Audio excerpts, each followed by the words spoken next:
On Allen Street in Tombstone, Arizona, in the spring of 1890, the air through the open door of a newspaper office carries the particular smell of compositing ink and wood shavings from the floor, and beneath those, the drier smell of desert dust that settles on everything in this part of the territory, no matter how carefully you keep a room.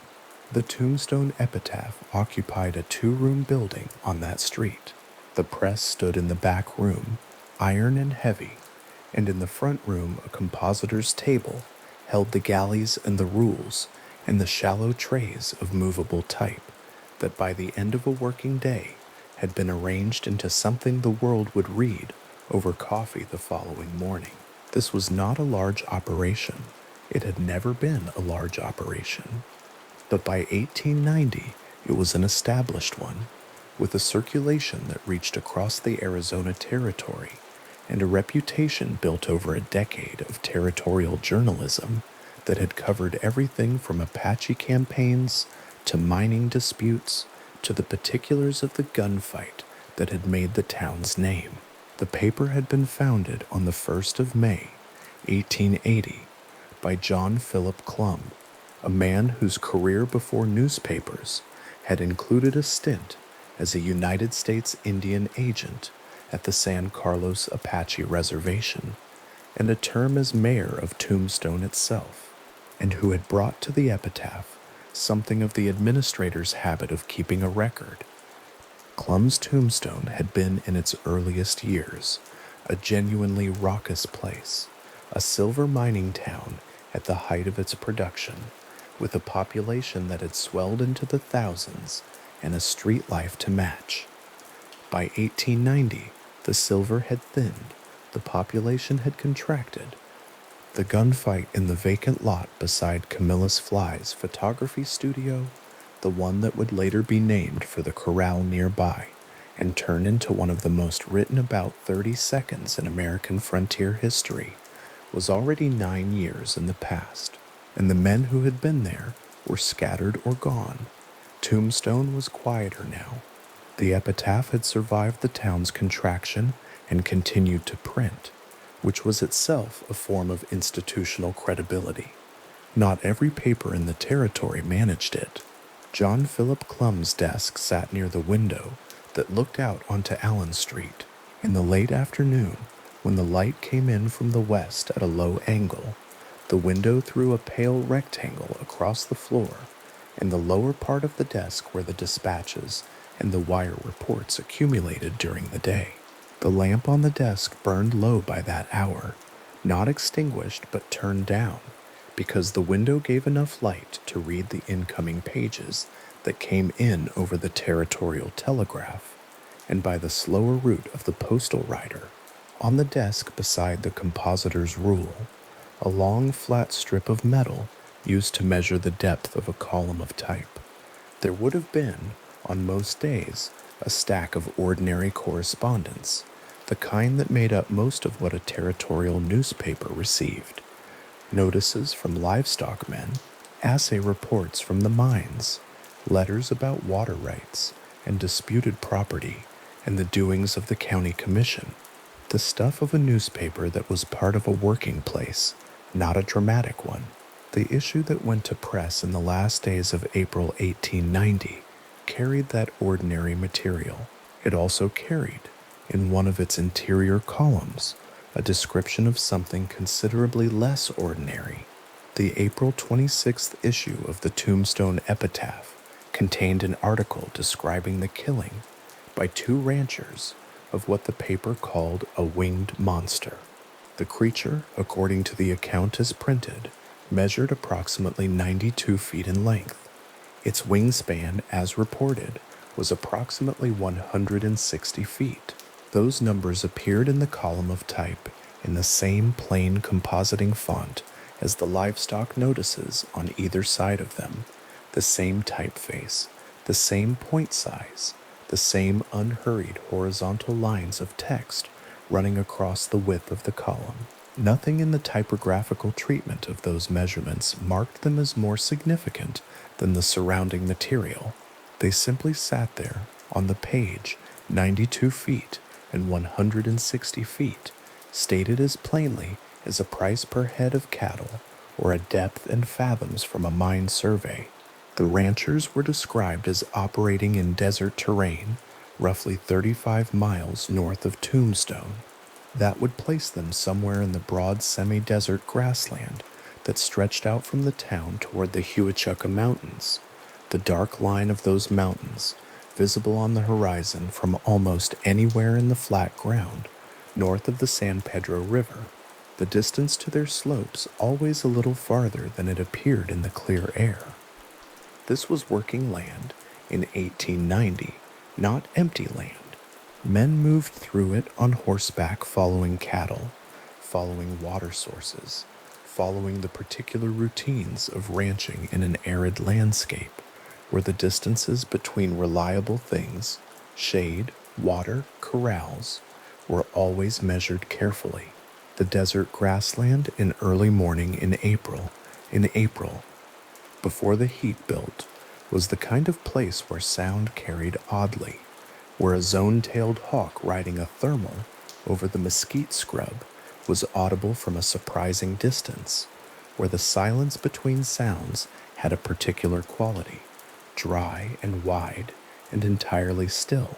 Into that landscape, the April 26th article placed two men on horseback who came upon something they could not identify and which, the article reported, they subsequently killed. The description of the creature as printed in the epitaph attributed to it a smooth, featherless skin with a texture the account likened to that of a crocodile. Its head was described as long and pointed, with a jaw that carried sharp teeth. Its wings were described not as feathered wings of any kind, but as membrane wings, the structural arrangement closer to that of a bat than to any bird. Thin skin stretched between elongated bones, rather than the overlapping layered structure of feather and quill that any avian anatomy would require. The ranchers, the article said, had measured the creature after killing it, or had made estimates consistent with measurement, and those estimates produced the figures that sat in the column of type without apparent self-consciousness, 92 feet long, 160 feet across.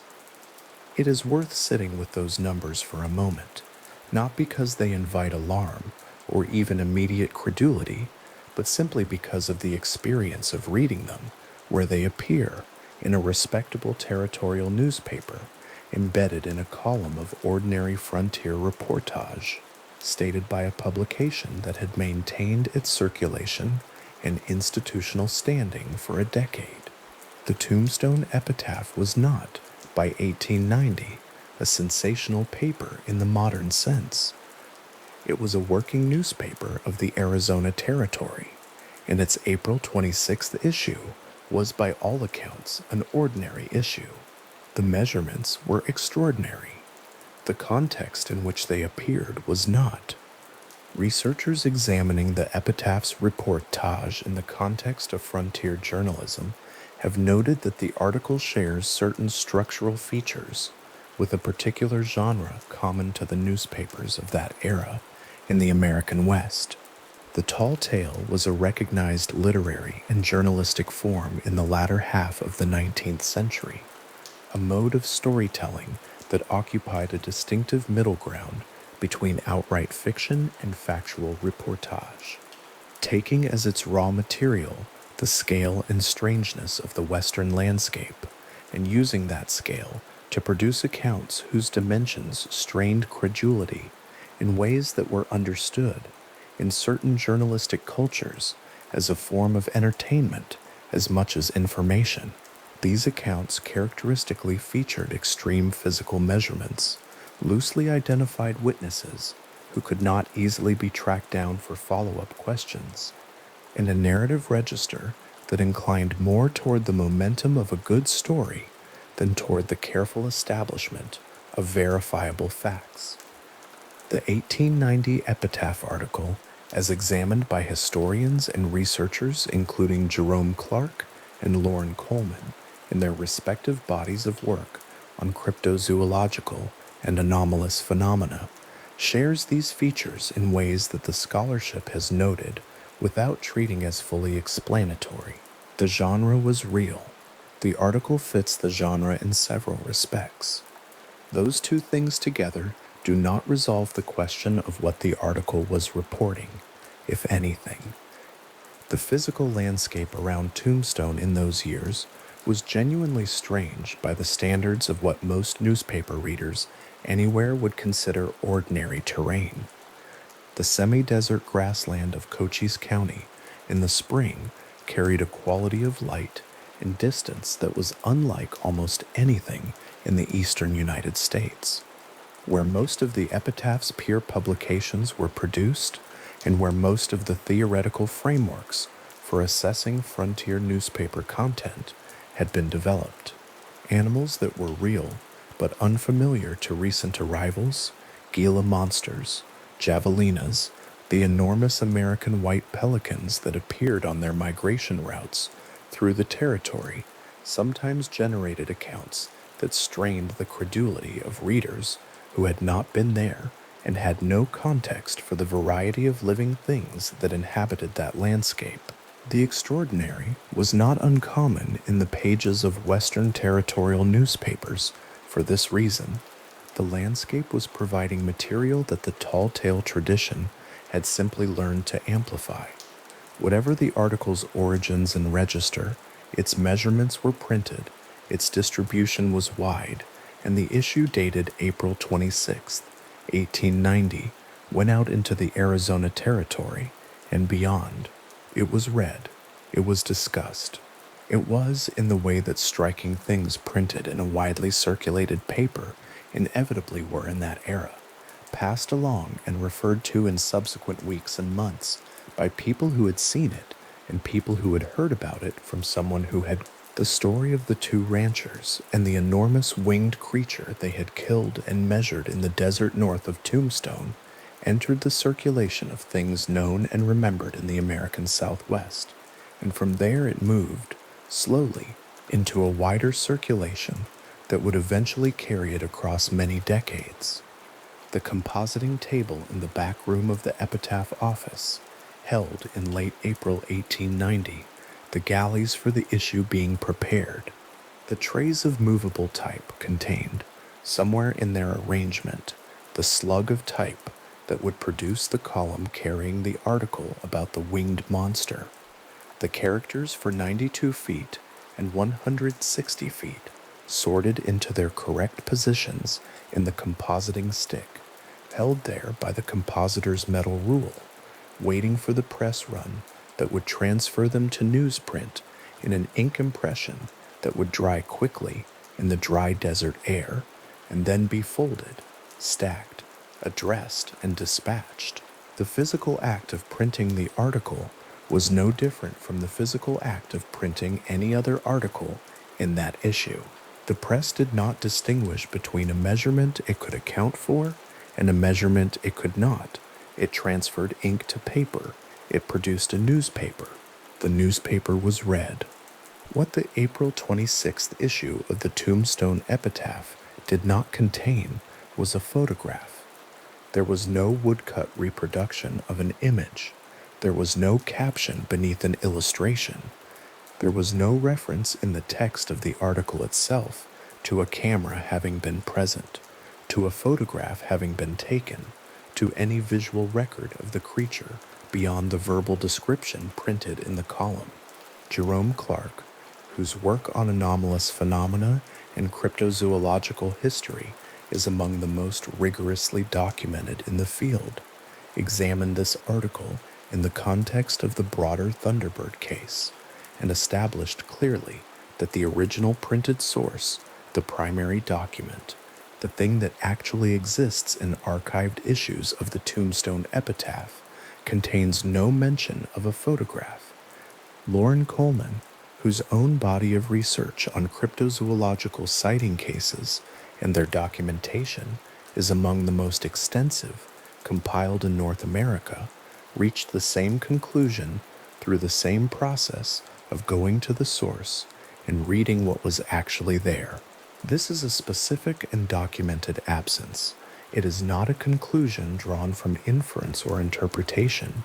It is a factual description of what the text of the April 26, 1890 issue of the Tombstone epitaph contains and does not contain. The text describes a creature. It describes two ranchers. It gives measurements. It does not mention a photograph, a camera, a photographer, a printed image, or a visual record of any kind. The ranchers themselves were identified in the epitaph account in the loose way that was characteristic of the genre and the era, their names or descriptions present enough to locate them within the narrative, not present in the kind of specific detail that would have permitted a follow-up reporter or an independent investigator to seek them out, confirm their identities, and ask additional questions. This looseness of attribution was not, in frontier newspaper journalism of the 1880s and 1890s, necessarily a signal of fabrication. Many legitimate accounts of real events in that era were reported with a similar imprecision about the identities of the people involved, because the social infrastructure for the verification of testimony was less developed in the territory than it would later become, and because the journalistic standards governing attribution were considerably less demanding than those that would emerge in the 20th century. But the looseness, combined with the extreme nature of the measurements, combined with the structural fit with the tall tale genre, meant that the article existed in a particular evidentiary condition from the moment it was printed, striking, specific in some ways, unverifiable in others, and entirely without a visual record of any kind. That condition, the story without the image, the account without the photograph, is precisely where things stood on the morning of April 26, 1890, when the issue came off the press and was folded and distributed. The story was there, the words were there, the measurements were there, the photograph was not there, because no photograph was mentioned, and nothing in the text of the article suggested that one existed. The epitaph office on Allen Street would have been, by late morning of that day, already moving on to the next edition's concerns, the wire reports coming in, the mining surveys, the livestock notices, the small accumulations of territorial life that made up the ordinary substance of a working newspaper in a quieter version of a town that had once been louder. The April 26th issue was out. It had been printed and distributed. Whatever it would become, whatever chain of reading and remembering and retelling it would eventually set in motion, that process had already begun by the time the compositing room was being cleaned up and the type was being redistributed into its trays for the next use. Outside the epitaph's window, Allen Street in the spring of 1890 was a diminished but functioning version of what it had been 5 years earlier. The population had dropped. Some of the buildings that had been active businesses were quieter now, or closed, or operating at a reduced level that reflected the slower pace of the mining operations that had driven the town's early growth. The sound from the street was the ordinary sound of a small western town going about its day. Horses, boots on board sidewalks, the particular creak and settle of wooden structures in the desert heat that built through the morning toward its afternoon peak. The sky above Allen Street was the wide, flat, high-altitude blue of the southeastern Arizona plateau, and somewhere north of town, in the direction of the Huachuca Mountains, the semi-desert grassland stretched out flat and quiet in the April morning, the mesquite scrub pale and low under that same blue sky, the distance to the mountains always looking a little shorter than it actually was. What the two ranchers had or had not encountered in that terrain, 35 miles north of where the epitaph was, now folding its printed issues for distribution, remained exactly as described in the column of type, the long pointed head, the membrane wings, the smooth crocodilian skin, the measurements that the article stated in the same plain font as everything around them. The account was printed. It was what the account said it was. Nothing had been added to it, and nothing had been subtracted. The image that would eventually be remembered alongside it, the photograph that hundreds of people would later recall seeing, the image of men standing beside the enormous spread wings nailed against a barn wall, was not there. It had not been mentioned. It had not been taken, at least not as any part of the account as printed. The column ended where it ended. The type ran out at the bottom of that section of the story, and the blank space below it, the ordinary white margin of a newspaper column, the gap between one article and the next, held nothing. No caption, no illustration, no photograph. Only the space where, if there had been an image would have been. The lamp on John Philip Clum's desk, turned low against the afternoon light coming through the window, illuminated the surface of the desk, where the compositor's rule lay beside the stack of dispatches that would become the next day's news. The issues of April 26th were already gone, out to the roots, into the hands of the territory's readers, beginning the long process of being read and set aside and eventually archived in the stacks of old issues that accumulate in the back rooms of working newspapers and later in the collections of libraries and historical societies that preserve the documentary record of places and times. The story of the winged monster had been printed. It was now part of the documentary record of the Arizona Territory in the spring of 1890, and the documentary record, examined with care and patience across the column that contained it, said what it said and no more. There is something particular about reading an old newspaper in the specific way that a careful researcher reads it, slowly, column by column, aware that every line of type represents a decision made by someone in a specific room on a specific afternoon, that the text is a physical artifact as much as an informational one, that the arrangement of the page reflects the priorities and assumptions and practical constraints of the people who produced it. When Jerome Clark and Loren Coleman and other researchers went back to the April 26th, 1890 issue of the Tombstone Epitaph and read it in that way, not for the pleasure of the account, not for the confirmation of something already believed, but for the specific and patient purpose of establishing what the source document actually contained. What they found was the article, and the measurements, and the description of the creature's physical features, and the loose identification of the two ranchers, and nothing else. No photograph, no mention of a photograph, no suggestion that a visual record had been made, or that anyone had thought to make one.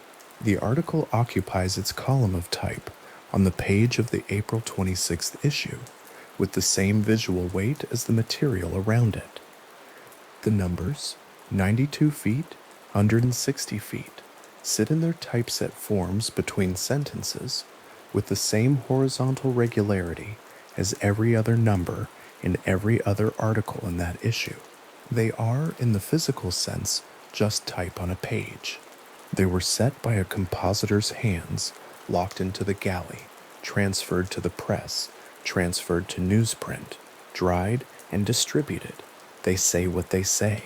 The space below the column, where the article ends, is the ordinary blank margin of a newspaper page, uninscribed, unillustrated, holding nothing but the pale surface of the paper itself. The morning light over the desert north of Tombstone in late April would have been, on the 26th, coming in low from the east across the flat grassland, catching the edges of the mesquite scrub in a way that sharpened their silhouettes against the pale ground. The air at that hour, before the day's heat built toward its afternoon level, would have been cool enough that breath was almost visible. The zone-tailed hawk, circling on the early thermal above the grassland, a bird that mimics the flight posture of the turkey vulture so precisely that its prey does not register alarm at its approach until it is too late, would have been a slow dark shape against the blue, circling in the characteristic tilting motion of a thermal rider, neither ascending nor descending, but simply sustained in the column of warm air rising from the heated ground below. The desert at that hour was quiet in the specific way that large flat landscapes are quiet. Not the absence of sound, but the presence of a silence large enough to contain the sounds within it, without being broken by them. What the two ranchers who provided the account for the April 26th article had seen in a landscape like that, or something like that, 35 miles from town, the article described in the measured terms it used.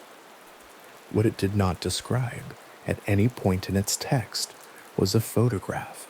The absence of that mention is a small, specific, entirely documentable fact about a piece of historical text. It sits in the record the way small facts sit, not as a dramatic revelation, but as a plain datum, verifiable by anyone who reads the column with care. The story of the Thunderbird, as printed in the Tombstone epitaph on April 26, 1890, ends where the column ends. The image that many people would later remember as part of that story, vivid, specific, detailed in the minds of the people who remembered it, is not there. It was never mentioned. The column has a bottom edge, and below that bottom edge is the ordinary white space of a newspaper page, and that is all. The lamp burning low on the editorial desk in the late afternoon of a spring day in a quieter Tombstone, the compositing rule lying beside the stack of dispatches, the window looking out onto Allen Street. These are the physical particulars of the place where the story was produced. The story was produced there and went out into the world. It carried what it carried, the photograph that would eventually become inseparable in many memories from the story it came from. That photograph is not part of what was carried. The April 26th issue went out as it was.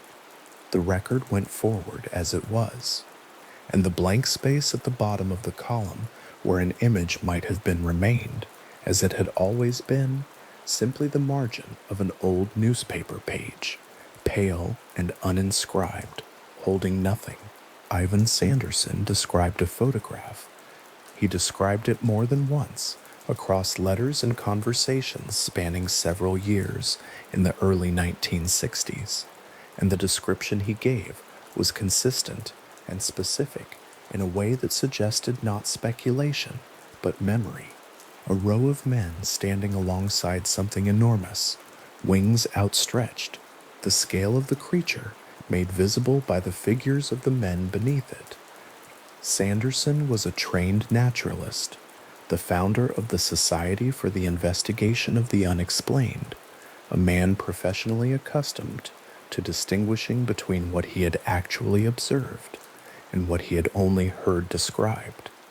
And what he said about this photograph was that he had held it, that it had passed through his hands, that a colleague, a name he found when he tried to recover it, no longer attached to any face or address he could locate with confidence, had borrowed it and not returned it, and that the photograph itself had not been seen since.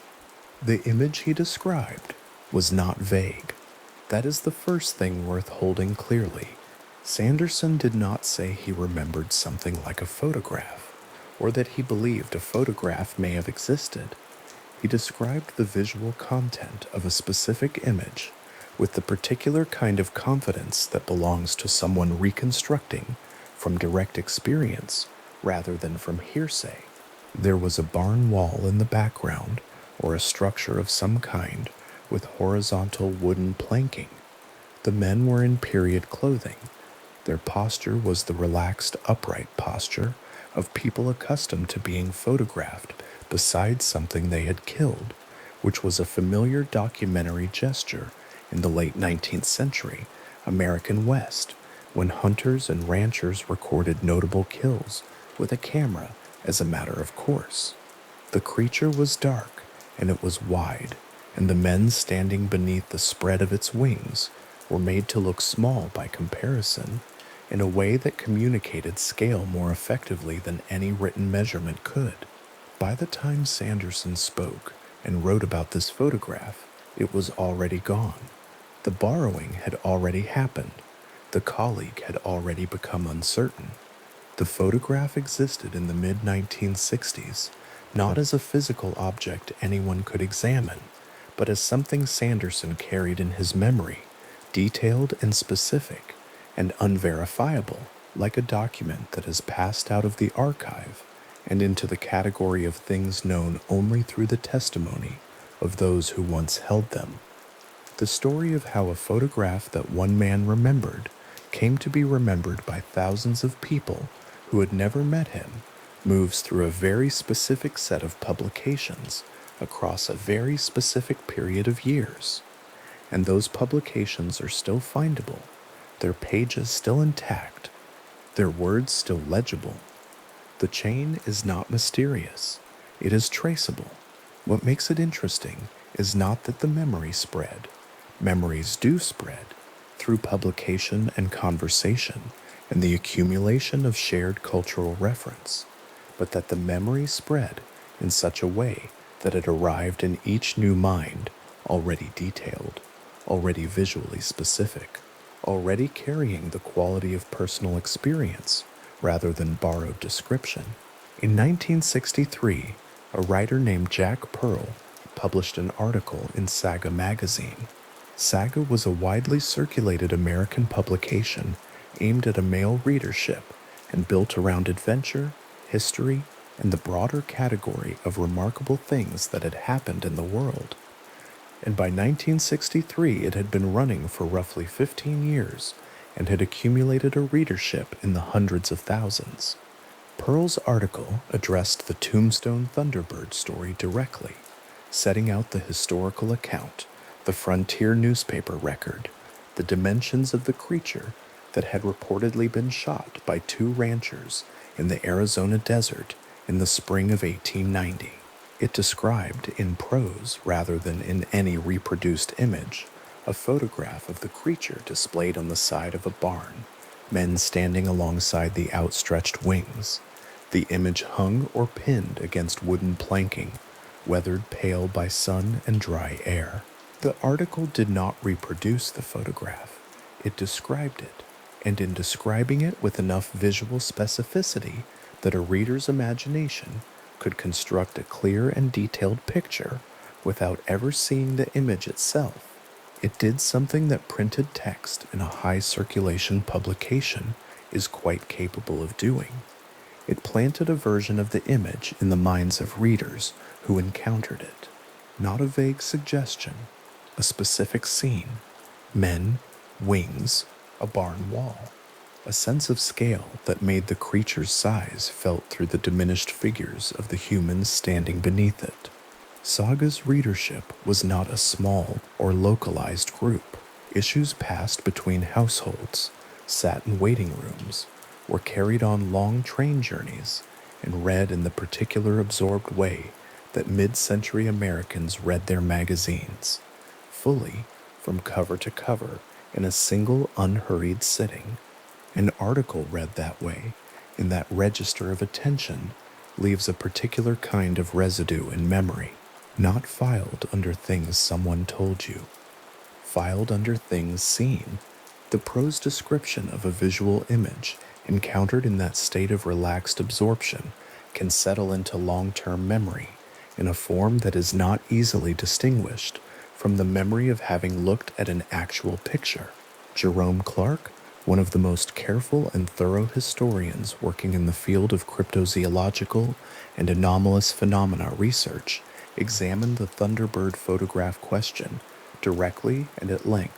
His analysis identified Pearl's 1963 Saga article as the most likely primary source for the subsequent propagation of the photograph memory.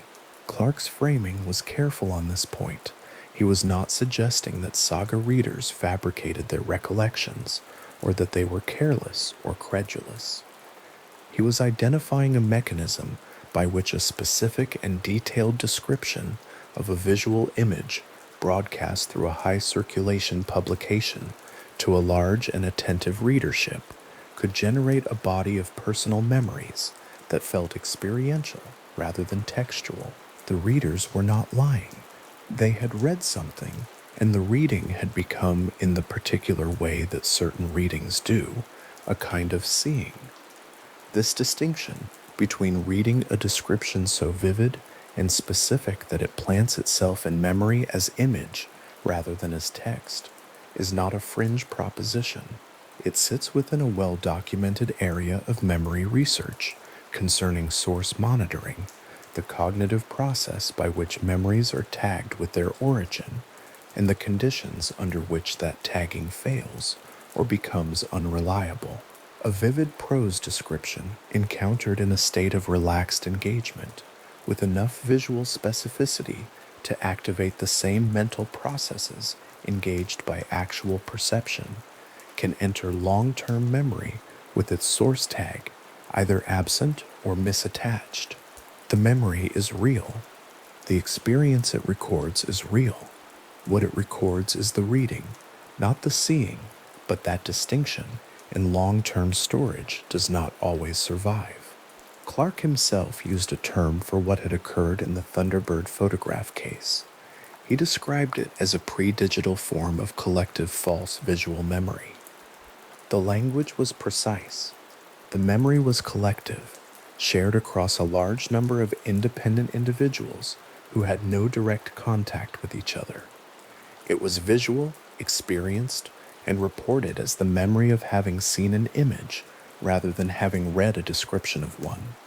And it was, in the sense Clark intended the word, false, not in the sense that the people who held it were dishonest, but in the sense that what they remembered seeing, they had in documented fact only read about. The term that would later attach to this class of phenomenon, Mandela effect, coined by researcher Fiona Broome in 2009 and applied originally to the widespread mistaken memory that Nelson Mandela had died in prison in the 1980s, did not exist when Clark wrote about the Thunderbird photograph.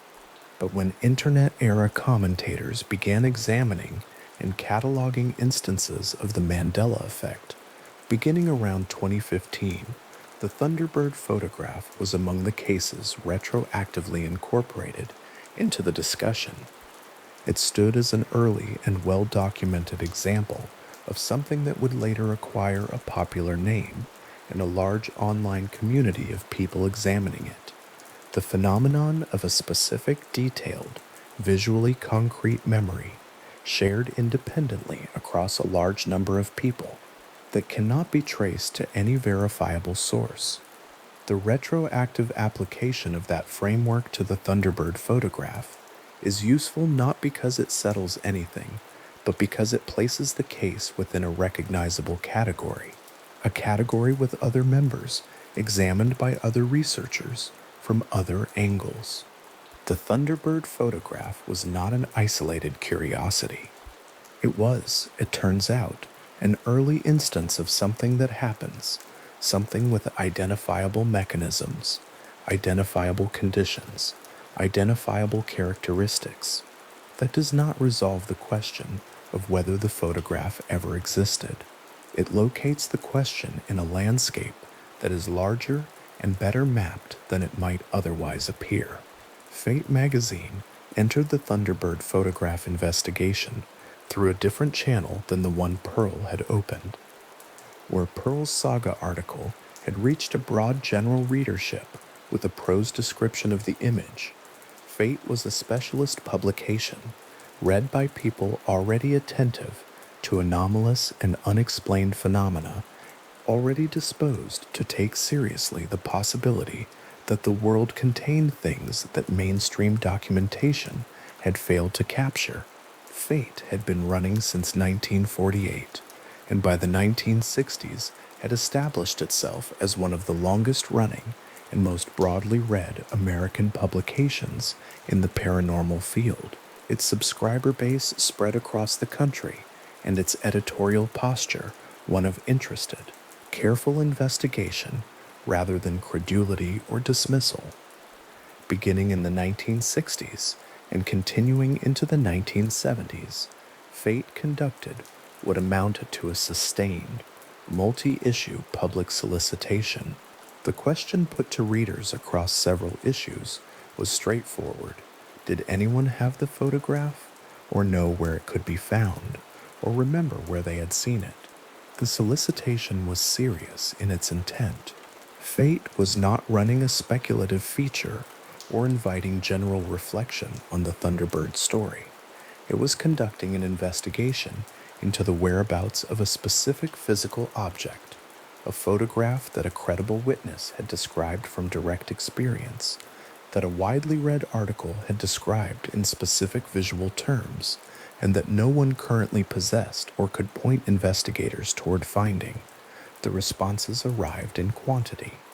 That is the first thing the Fate investigation established. Not an answer, but a volume. Letters came from different cities, written in different hands, from readers with different occupations and different demographic profiles. And they arrived at the Fate editorial office, carrying a consistent core of visual detail that the editors and researchers involved in the investigation found striking. Not because consistency proved the photograph's existence, but because the nature of the consistency was itself an interesting document. A large, dark-winged creature spread against a wooden surface. A row of men standing beneath it, their figures providing a sense of the creature's width.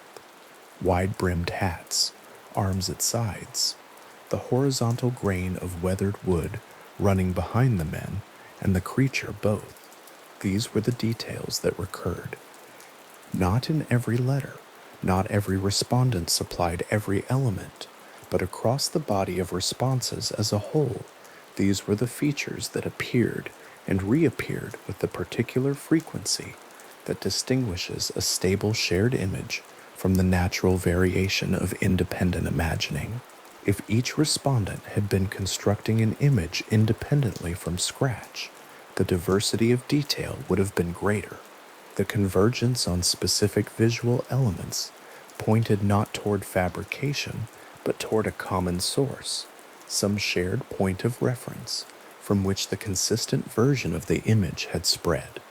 Most of the letter writers reported not that they had read about the photograph, but that they had seen it, not that they remembered an article that described such a picture, that they remembered the picture itself.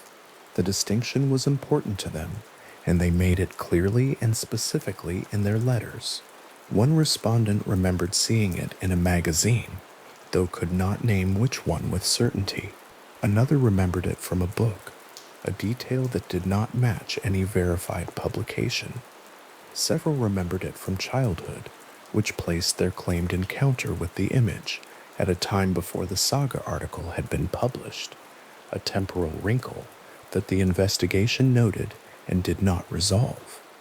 The memories were, in each case, reported with the steady, quiet confidence of people describing something they had genuinely seen, not something they were guessing at, not something reconstructed from fragments, but a complete and specific visual memory, held with the same certainty as any other memory of a particular image encountered at a particular time in a particular place. Not one of those respondents produced a copy.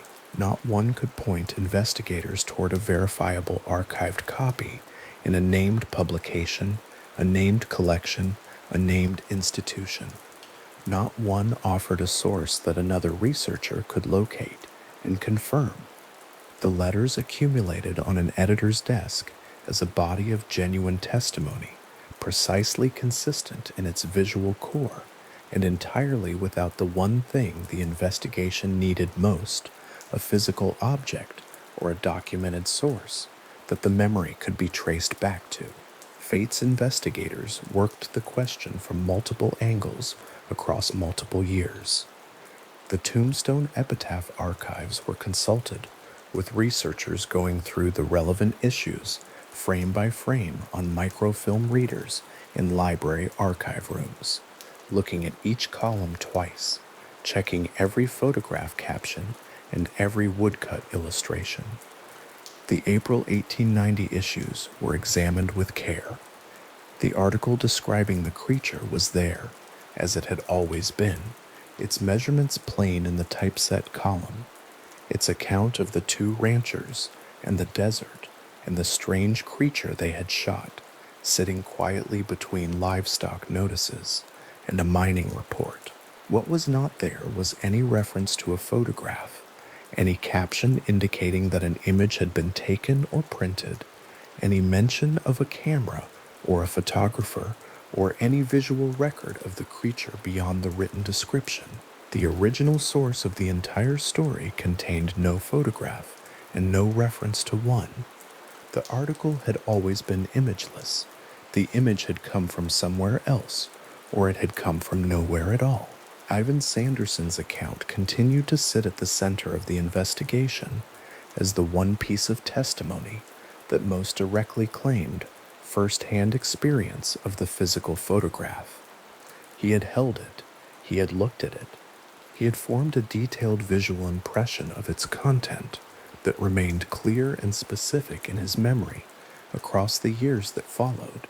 He had lent it or allowed a colleague to borrow it, or some transaction had occurred in which the photograph passed from his possession to someone else's and then into the category of lost things.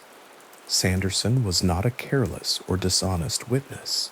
He was a trained scientist with a documented professional record and a specific institutional identity, the kind of researcher whose testimony carries weight, precisely because his habits of observation and his standards of accuracy were established and demonstrated. His account of the photograph was not the account of a casual reader who had half remembered a description from an old magazine. It was the account of a man who believed he had held a specific object in his hands and lost track of it through ordinary circumstance. The tension between Sanderson's account and the absence of any corroborating physical evidence was not resolved by the Fate investigation and has not been resolved since. It sits in the case file as an irreducible difficulty.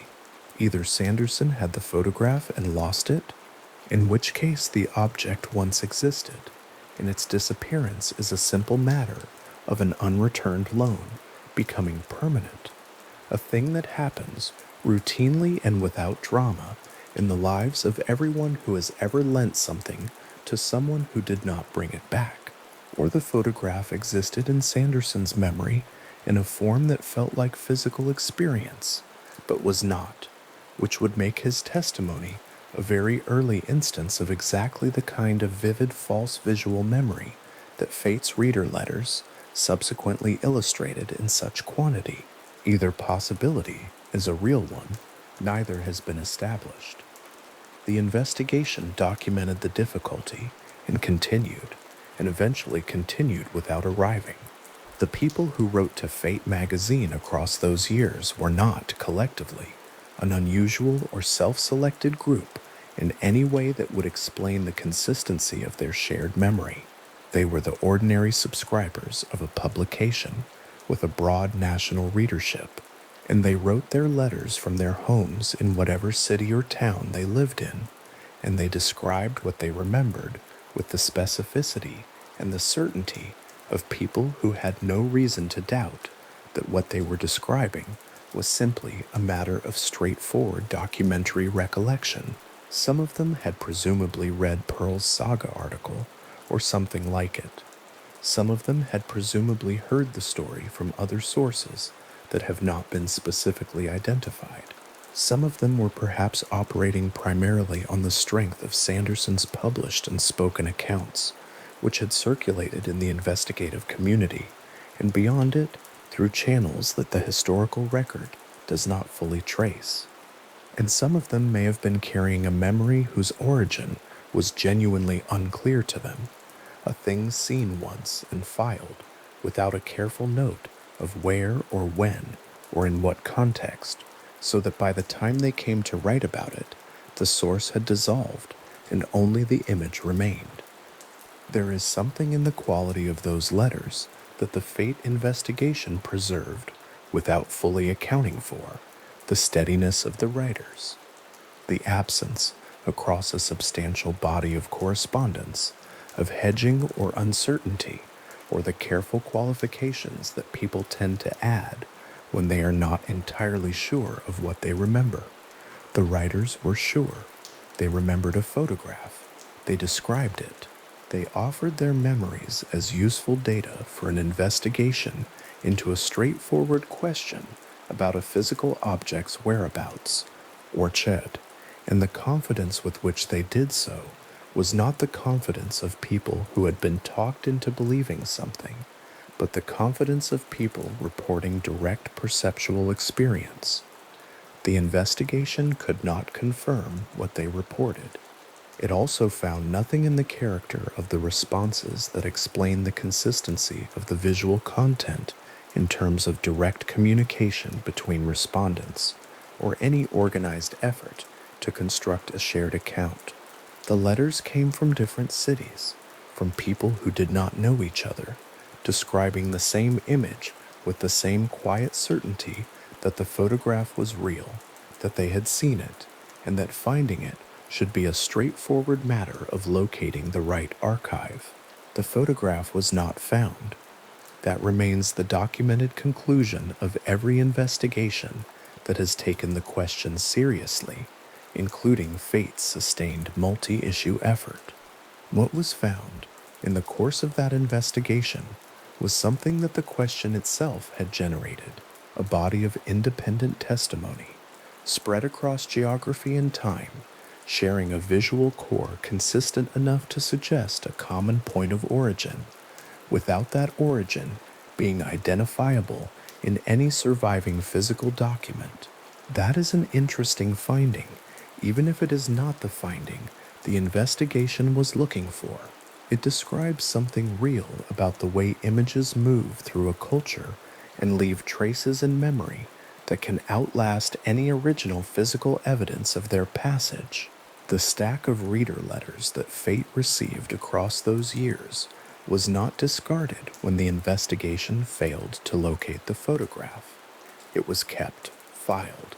It became part of the case record, a body of evidence for a phenomenon that the investigation had not quite set out to study.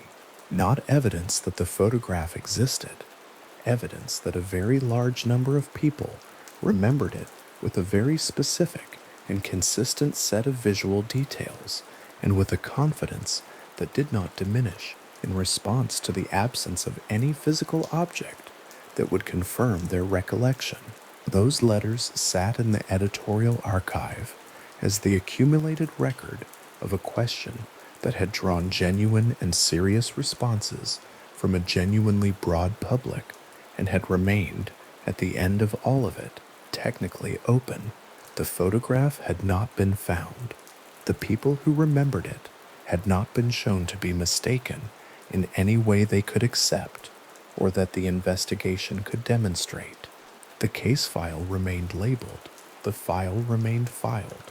The search for the photograph, by the strict measure of whether it had ever been formally closed or its subject located, remained open in the quiet and unresolved way of very old questions that have not yet been answered and have not yet been abandoned, sitting in an archive room somewhere, the letters still inside it, the image their writers described, still vivid in whatever memory those writers carried forward from the moment they put down their pens. In the collections of the American Museum of Natural History in New York, there is a Quack-Quack-Walk Thunderbird mask that Franz Boas documented in the 1880s during his first extended fieldwork among the peoples of the British Columbia coast. The wood is darkened along its edges. The beak curves sharply downward in the recurved form, specific to the tradition, and the paint, red, black, a particular deep blue, is applied in the bold interconnected lines of Pacific Northwest formline design, each line weighted and tapered according to a visual grammar that trained ethnographers can read as precisely as text. Beaz, who was a careful and prolific recorder, noted that the mask was not an artifact of a past practice, but an object in active ceremonial use, belonging to a specific lineage, held within a system of obligations and protocols that governed when and how it could be worn. The wing beats of the being it depicted, he was told, produced thunder. Its eyes released lightning. It was understood not as a thing that had once existed, but as a force that continued to exist, operating at a scale and in a register that human beings encountered only under specific conditions. This is the context in which the Thunderbird enters the documented ethnographic record, not as rumor, not as frontier storytelling, not as a vague collective impression of something large in the sky, but as a precisely described supernatural force embedded in the living ceremonial life of a specific people, documented by a named researcher working in a named community, in a decade when the tradition was already very old.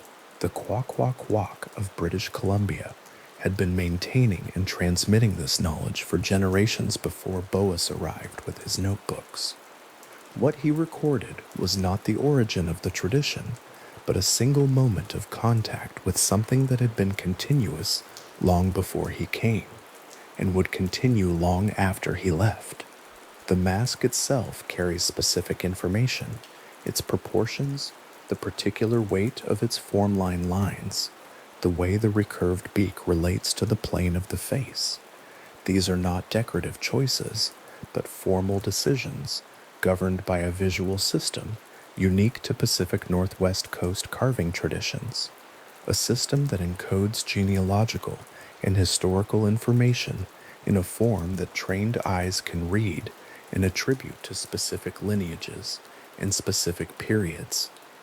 When ethnographers examine a quack ceremonial object, they are not simply looking at an image of a supernatural being. They are reading a document in a visual language, one whose grammar was developed over a very long span of time and whose rules were maintained with the same care that any literate tradition maintains its writing. The Thunderbird rendered in that grammar is not a sketch or a guess. It is a precise and culturally specific statement made by people who had their own detailed reasons for the form they gave it. The Algonquian-speaking peoples whose territories stretched from the Atlantic coast to the Great Plains held the Thunderbird within a cosmological framework of considerable complexity and internal consistency. Anthropologist A.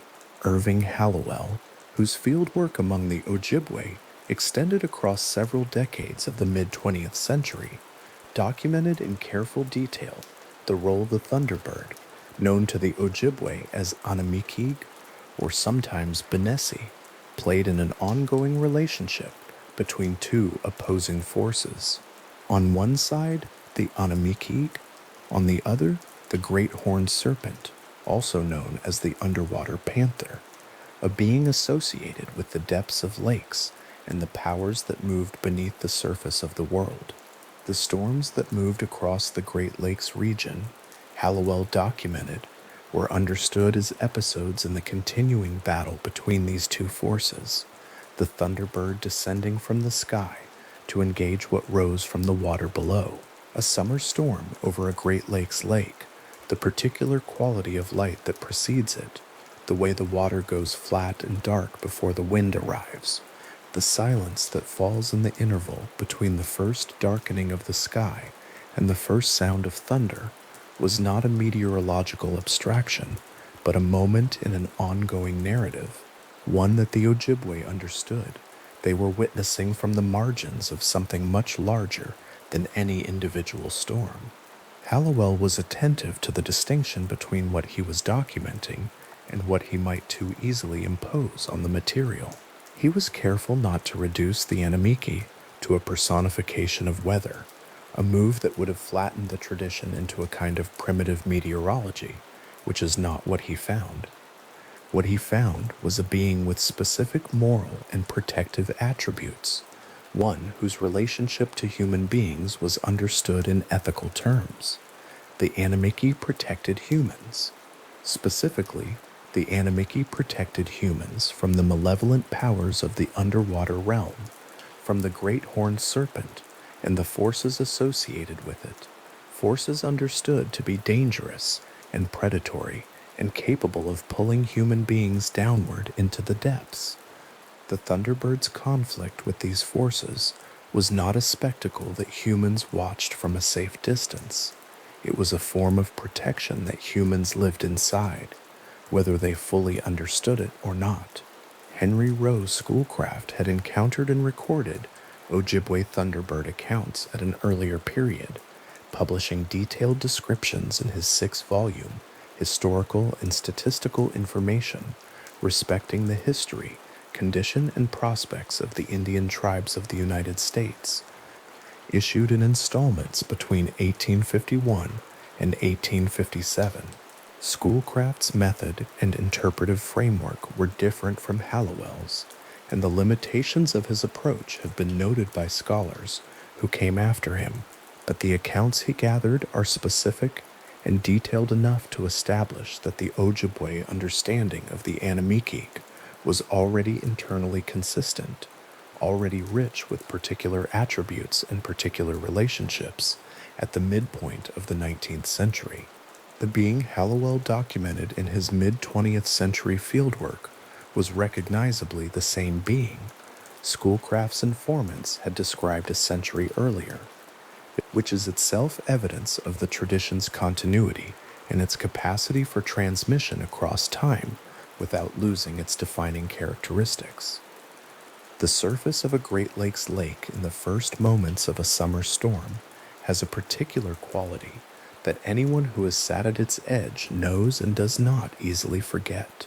The water changes before the wind reaches it. It goes slightly darker. The reflections on its surface stop moving in the ordinary way. Then the wind arrives from the direction of the approaching front, and the surface texture changes entirely, and the first sound comes, a low sustained note that is not quite thunder yet, more the atmosphere clearing its throat before the real sound begins. In the Ojibwe understanding Hallowell documented, that interval, that specific quality of held breath before the storm announces itself, carried meaning. The Animiki were approaching. What came next was not random weather. It was the movement of a being with intentions, with relationships, with a role in an ongoing structure of protection and conflict that extended far beyond any individual morning on any individual lake. The Lakota Wakinyan carries a different set of specific attributes documented with equal care in the early 20th century by ethnographer James R. Walker, whose fieldwork among the Oglala Lakota produced detailed accounts of a being of immense magnitude associated with the Black Hills and the storm fronts that moved across the plains from the west. Walker was a physician who spent many years at the Pine Ridge Agency in South Dakota and who gained over that time the trust of Oglala holy men who shared with him detailed accounts of the Wakinyan and its place in Lakota spiritual understanding.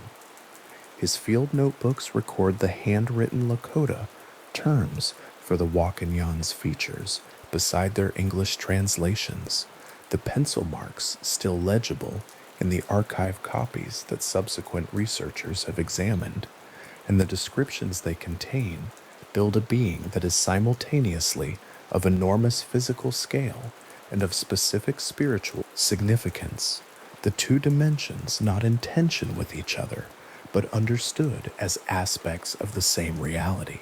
The Wakinyan was described as traveling on storm fronts, the sound of its wings producing the rolling percussion that reaches across the plains before a severe storm arrives. It was associated specifically with the Black Hills, the dark rise of the Paha Sapa, visible from the eastern plains, as a long low mass against the western horizon, going darker under the leading edge of approaching cloud, while the grassland in the foreground is still lit by the last of the afternoon sun. That visual experience, standing on the plains east of the hills and watching a storm approach from the west, is one that carries a particular quality of scale. The distance between the observer and what approaches is very great. The storm builds slowly. There is time to watch it come, time to understand how large a system it represents, time to feel the full weight of what is moving across that wide sky toward the relatively small place where one is standing. The Lakota understanding of that experience as Walker documented it was not one that reduced the approaching storm to a physical event. It was understood as the approach of something intentional, something that carried in its arrival the specific presence of the Wakinyan and the forces the Wakinyan embodied. Walker also documented that encountering the Wakinyan without proper ceremonial preparation was understood as dangerous. The being was sacred. Sacred, in this context, meant both powerful and requiring of specific protocols, not simply revered at a comfortable distance, but engaged with through formal structures that acknowledged the Wakinyan's nature and established the terms of any encounter between it and a human being. Individuals who received the Wakinyan in a vision were understood to take on a specific role in Lakota society.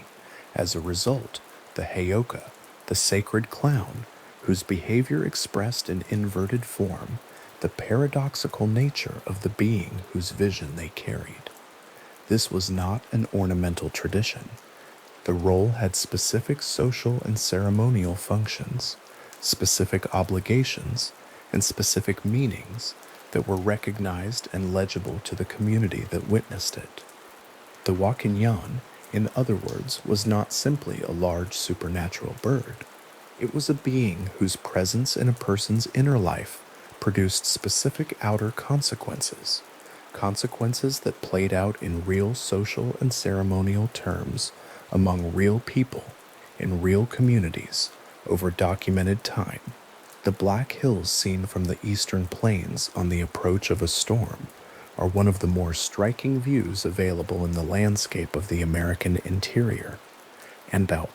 The hills are not as high as mountains, but they rise abruptly enough from the surrounding flatness to create a very clear horizon line, a defined mass of dark rock and timber against whatever sky is behind it. When that sky is the leading edge of a significant storm system, the hills disappear behind the front before the plains around the observer are affected. So there is a period in which the hills are simply gone, replaced by a dark mass of cloud that has absorbed them, the boundary between rock and sky dissolved into a single advancing wall of weather. In the Lakota cosmological framework Walker documented, that dissolution, the moment when the Black Hills vanish into the approaching storm, was charged with specific meaning. The Wakinyan was there. It was moving. What came next would be the direct expression of its presence over the land. Among the peoples of the Pacific Northwest coast, the Haida, the Tlingit, and the Tsimshian, among others, the Thunderbird appears at the top of totem poles as the culminating figure of a narrative sequence. This positioning is not arbitrary. The structure of a Pacific Northwest coast totem pole is a form of genealogical and historical record, the figures carved one above another, encoding the lineage and significant events of the family or clan that commissioned and raised the pole. The figure at the top, the highest position in the visual hierarchy, carries a specific significance in relation to the figures below it. That the Thunderbird occupies this position across the carving traditions of multiple distinct but related Pacific Northwest coast peoples is evidence of the being's importance in the cosmological frameworks those peoples maintained, an importance that was formalized in the visual language of form line design and encoded in permanent carved form in materials that in coastal conditions required regular renewal and recarving, meaning that the poles standing today represent a tradition of active maintenance, not simply the survival of very old objects. The form line design system used by Haida, Tlingit, and Tsimshian carvers is one of the more formally developed visual languages of any indigenous tradition in North America. It operates according to specific rules governing the weight of primary, secondary, and tertiary form lines, the precise shapes of ovoids and U-forms that structure the depiction of bodies, eyes, joints, and other anatomical features, and the spatial relationships between forms within the overall field of a carved surface. Trained ethnographers working in this area can attribute specific poles to specific lineages based on the formal characteristics of the carving, much as art historians can attribute specific paintings to specific workshops based on the handling of paint and the treatment of particular subjects. When a Haida carver placed the Thunderbird at the top of a pole in the traditional recurved beak form, with outstretched wings rendered in the established form-line grammar, the result was not an illustration, but a formal document, one whose meaning was legible to anyone fluent in the visual language being used, and whose relationship to the lineage of the family that raised the pole was as specific and as verifiable as any written genealogy. A Haida totem pole, standing at the top of its original village site on Haida Gwaii, on the coast where it was raised, has a particular quality that photographs do not fully transmit. The wood weathers differently in coastal conditions than in museum environments. The surface goes silver gray from the salt air and the rain, and the carved forms, which were originally painted in the same red, black, and blue used in the masks Boaz documented, lose their original color relatively quickly in that climate, the wood absorbing moisture and releasing it through every season until the paint cannot hold. What remains after decades or a century of that weathering is the form itself, the volumes and edges of the carving, the spatial relationships between figures, the particular posture of the Thunderbird at the peak with its wings at the spread position, the recurved beak oriented outward, the formal presence of the being holding its position at the top of the visual sequence. The village may otherwise be quiet. The surrounding forest may be close and gray with cloud. The water of the sound may be flat and dark in the way of coastal mornings. The pole stands in all of that. The Thunderbird at its peak, still carrying whatever it was placed there to carry. The genealogical and historical information encoded in the totem pole belongs to the lineage that commissioned it. It is not public domain in the sense that a printed document might be, available to any reader who encounters it. It is specific knowledge belonging to specific people, and the protocols governing its interpretation and transmission are maintained by those people through their own institutional structures. Ethnographers who have worked within these traditions at the invitation of the communities involved have been clear about this. The pole is a document, but it is not a document that any outside analyst can simply read and interpret without the participation of those whose lineage it records. The Thunderbird at the top of the pole is not, in this context, simply an image of a large supernatural bird available for comparison with other large supernatural birds in other traditions. It is part of a specific family's specific history, rendered in a specific visual language, maintained by specific people who have not stopped maintaining it.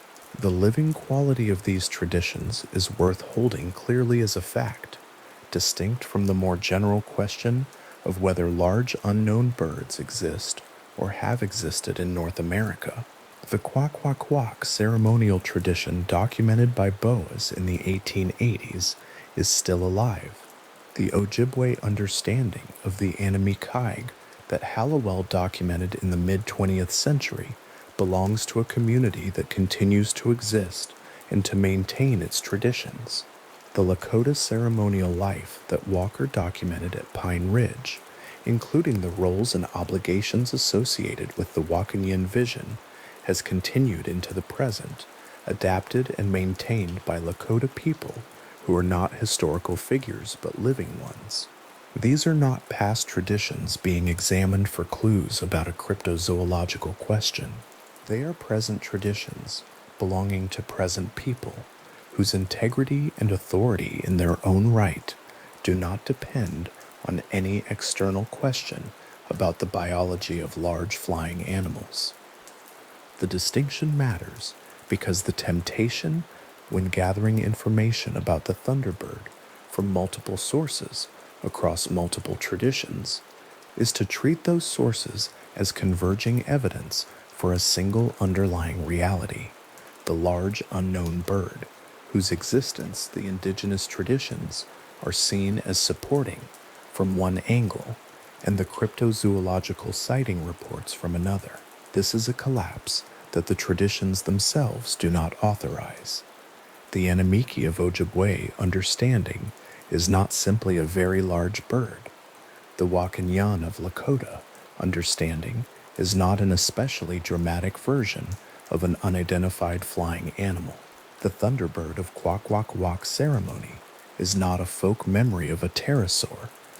These beings exist within their respective traditions as specific entities with specific relationships, specific moral attributes, specific roles in specific cosmological structures, and those attributes and roles are not reducible to a biological description, however dramatic.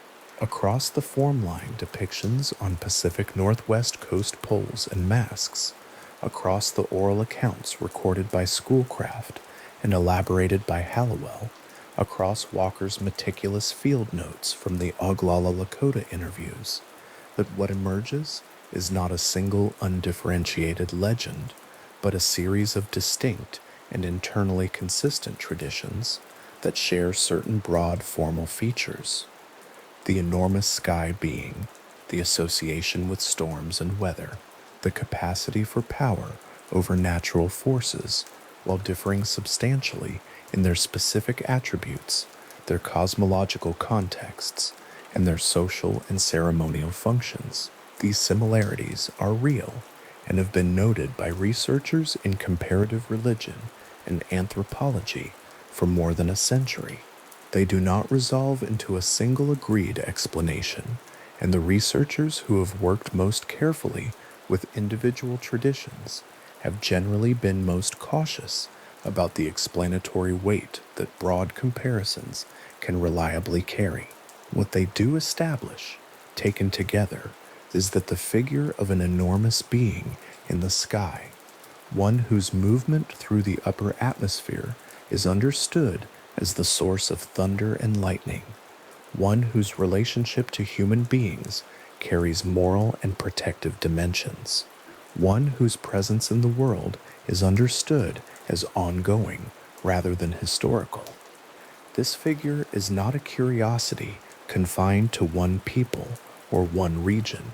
It is present in the documented record across a very wide geographic area and a very long span of time, maintained in specific and consistent form by specific peoples through systems of oral transmission and ceremonial practice, whose internal integrity has been demonstrated by the consistency of what those systems have preserved across many generations of transmission. A Haida totem pole on a rainy coastal morning on Haida Gwaii has a particular quality of stillness. The rain comes in from the Pacific in long, low fronts, and in those conditions the light is even and gray and without strong shadow, so that the carved surfaces of the pole are visible in their full three-dimensional form rather than flattened by high contrast sunlight. The Thunderbird at the peak of the pole stands above the other carved figures in that even gray light, its recurved beak oriented outward over the water, its wings at the spread position, its form-lined surface, weathered silver from the salt air, but still holding its structural information in the volumes and edges of the carving itself. The village site around it may be quiet. The surrounding forest of Sitka, spruce and western red cedar comes close on three sides, and the sound of the strait is present but not loud. The pole has stood through many such mornings. The tradition it belongs to has stood through many more. The Thunderbird carried at the peak of that pole does not require external validation to be what it is. It is a figure of specific meaning in a specific living tradition, encoded in a formal visual language, maintained by people who have not stopped maintaining it. The genealogical information it encodes belongs to the lineage that commissioned it. The cosmological significance it carries belongs to the tradition that produced it. The rain falls on it as it falls on everything else on that coast, and the wood continues its slow process of weathering, and the carved form at the peak continues to hold its position above the other figures, as it was placed to do, still carrying whatever it was placed there to carry. The tradition it belongs to, still very much alive, the pole still standing. On the afternoon of July 25, 1977, the backyard behind the Lowe family home in Lawndale, Illinois, held the particular quality of light that belongs to central Illinois in late July, wide and flat and whitish, the air heavy with humidity, the grass long enough to brush the ankles. Marlon Lowe was 10 years old. He was outside. What his mother, Ruth Lowe, reported seeing from where she stood was an enormous dark bird descending toward her son, gripping him briefly by the legs and lifting him several inches off the ground before releasing him and moving away. Ruth Lowe estimated the creature's wingspan at somewhere between 8 and 10 feet. She was not the only adult present. The account was witnessed, documented, and filed. It would eventually become one of the most thoroughly cited modern large bird sighting reports in the cryptozoological literature, not because it was resolved, but precisely because it was not. Loren Coleman, the cryptozoological researcher and author who had spent decades building a methodical record of anomalous animal reports across North America, visited the Lawndale site after the incident and documented the case in careful detail. What he found was consistent with what had been reported: a specific location, a specific date, named adult witnesses, a child who could describe what had happened to him.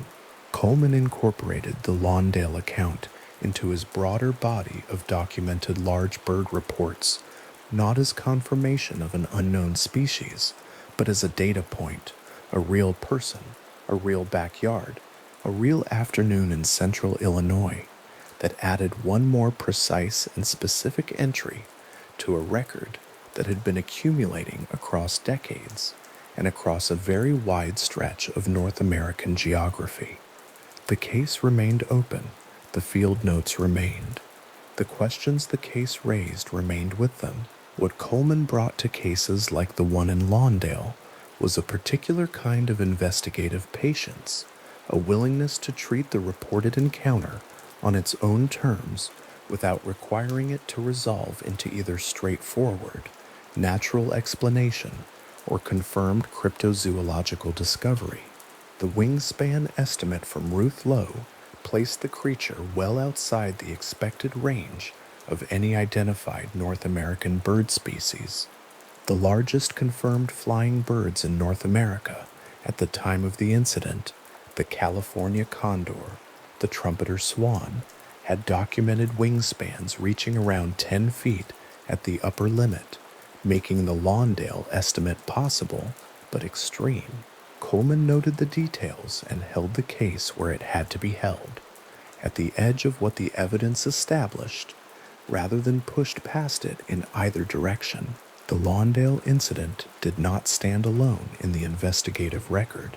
It belonged to a pattern that stretched back decades before it and continued well beyond it, a pattern of large bird sighting reports distributed unevenly but persistently across the United States, with certain regions generating higher concentrations of accounts than others. The geography of these reports, when mapped against each other, produced a distribution that resisted easy dismissal and equally resisted easy confirmation. Illinois appeared repeatedly, so did Arizona, and beginning in the summer of 2001, a region of southwestern Pennsylvania began generating a documented cluster of large bird reports that brought a different researcher into sustained investigative contact with the same enduring question. Westmoreland County sits in the rolling hills east of Pittsburgh, its landscape defined by river valleys, mixed woodland, and the kind of rural backroads where large birds, vultures, herons, the occasional golden eagle passing through, are not unusual sights. But what witnesses across Westmoreland and neighboring Fayette County began reporting in the summer of 2001 went substantially beyond the expected range of any identified regional species. Stan Gordon, who had been conducting field investigations of anomalous reports in southwestern Pennsylvania for decades before the cluster began, moved systematically through the accumulating witness accounts. He interviewed people at the sites where sightings had occurred. He recorded descriptions in detail. He noted the time of day, the direction of flight, the weather conditions, and the occupation of each witness as a matter of methodological habit, the kind of careful documentation that builds a picture not just of what was reported, but of who was doing the reporting and under what circumstances. What witnesses described to Gordon across multiple separate interviews conducted in different towns with people who had no apparent contact with each other converged on a consistent set of physical characteristics. The birds were large, multiple witnesses estimated wingspans in the range of 10 to 15 feet, with some accounts reaching beyond that. Several witnesses described wings that appeared leathery or membranous rather than feathered, a detail that Gordon noted across separate testimonies without pressing witnesses toward it.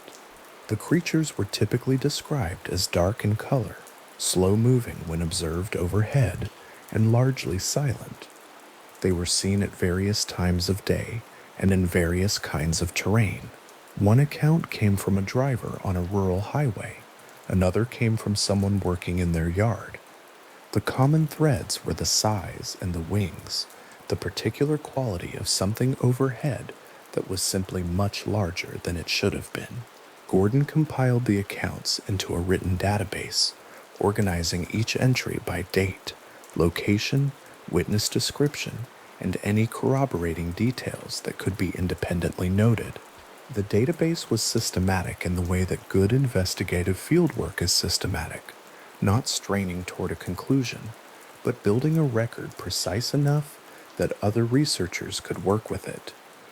The Pennsylvania reports he gathered were subsequently incorporated into broader analytical work on large bird phenomena in the eastern United States.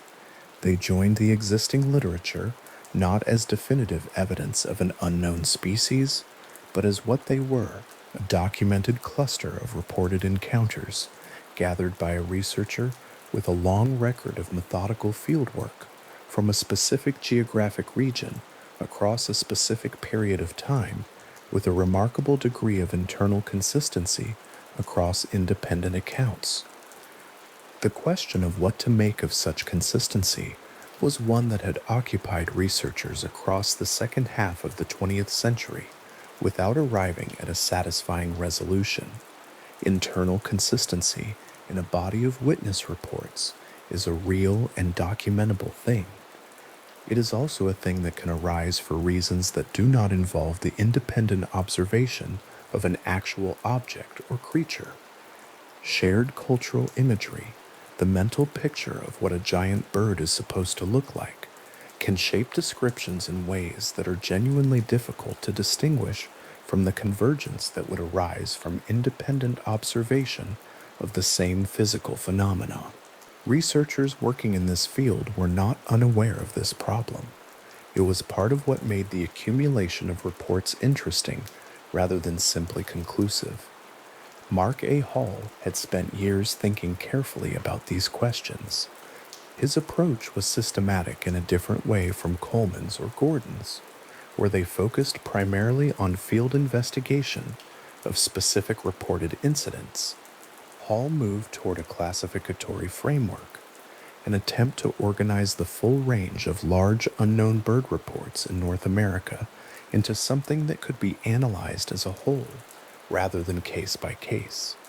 He termed the category of enormous unknown birds he was examining Big Hoot, a designation that distinguished the phenomenon he was studying from both the indigenously defined Thunderbird and from the narrower cryptozoological question of specific surviving prehistoric species. His monograph Thunderbirds, America's Living Legends of Giant Birds, gathered the accumulated sighting record into a format that allowed the geographic and chronological distribution of reports to be seen clearly. The distribution map inside the front cover showing dots clustering across Arizona, Illinois, and southwestern Pennsylvania in a pattern that Hall argued pointed toward a genuine unknown species, possibly something related to the prehistoric Territorn lineages, whose fossil record had already established that birds of extraordinary size had been biologically possible in North American airspace. The Territorn hypothesis, the suggestion that some descendant or relict population of the great soaring birds of the Cenozoic might persist in remote or sparsely observed regions of North America, was not one that achieved mainstream scientific acceptance. Paleontologists working from the fossil record found no physical evidence for Territorn survival beyond the late Pleistocene, and the methodological standards required to establish the continued existence of a previously unknown large vertebrate species set a very high evidentiary bar that the accumulated sighting reports, however internally consistent, did not meet. Hall's database remained a useful resource. His conclusion remained outside the consensus. Both things were true simultaneously, and neither diminished the other.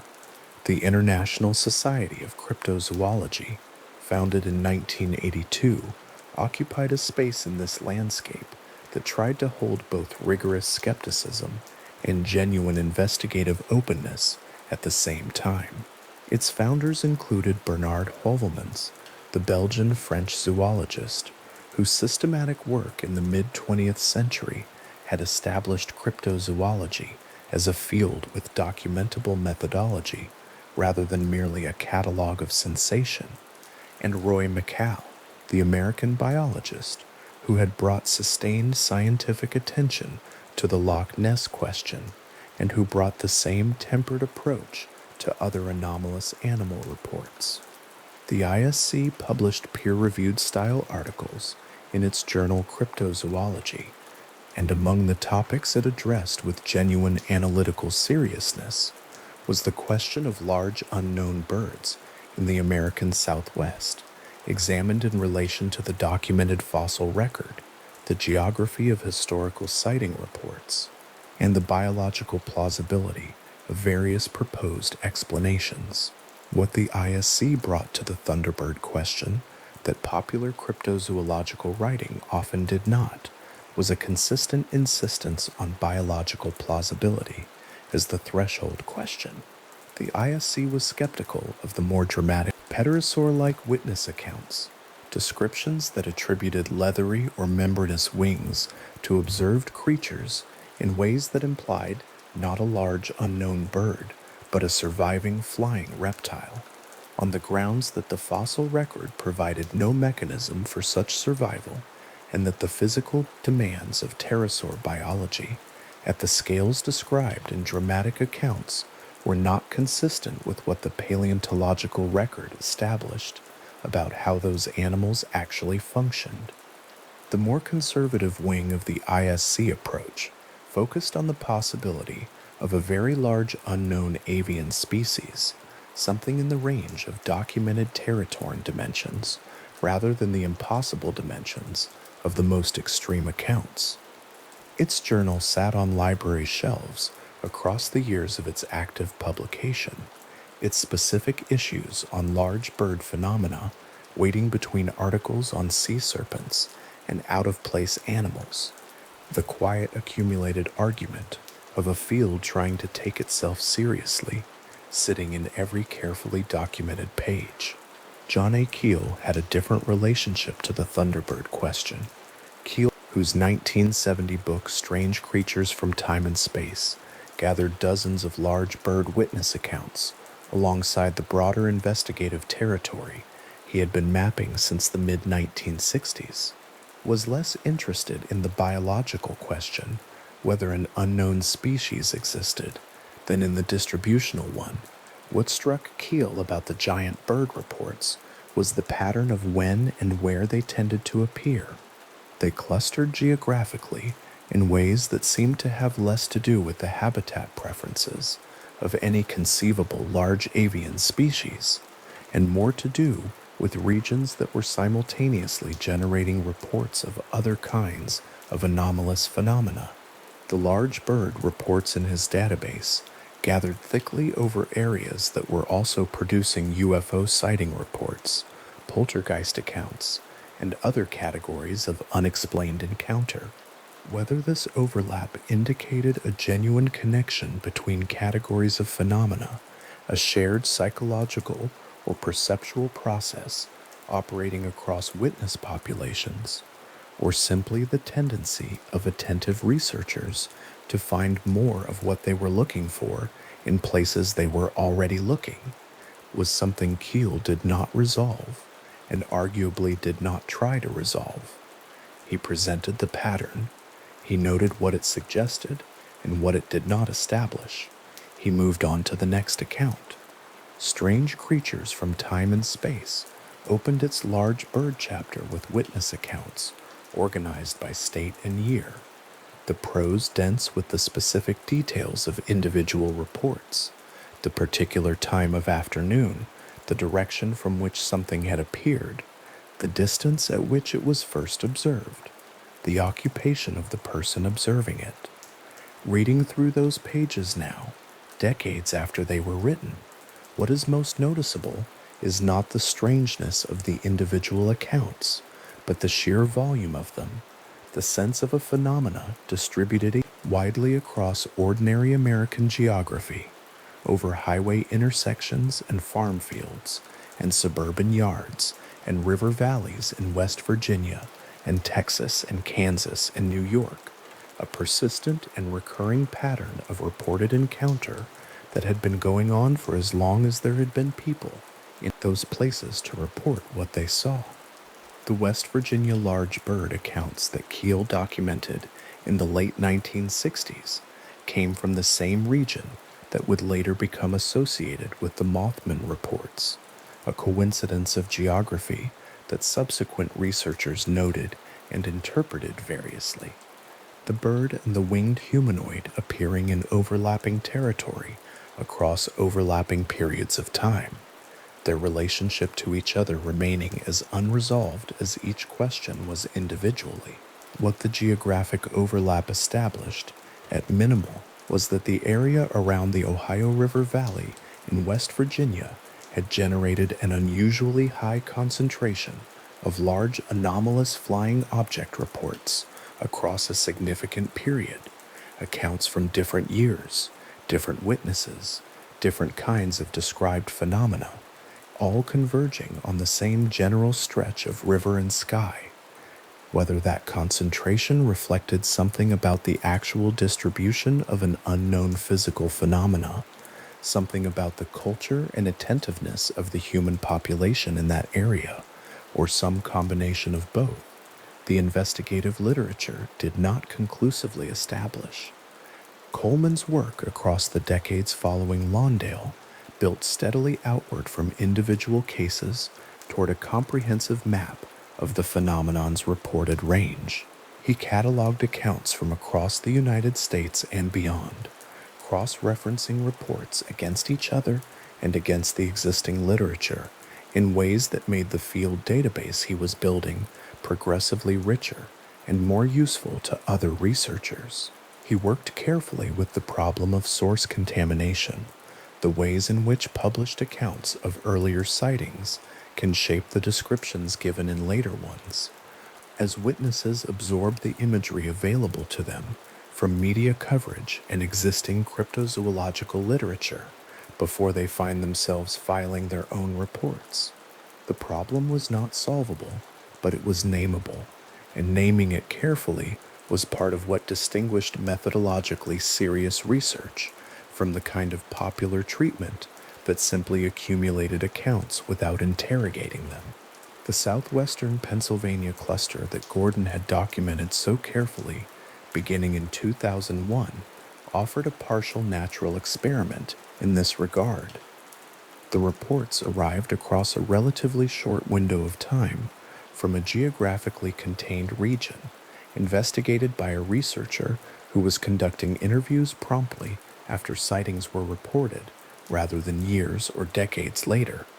The degree of internal consistency in what witnesses described, the wing size, the wing texture, the color, the flight behavior, was documentable.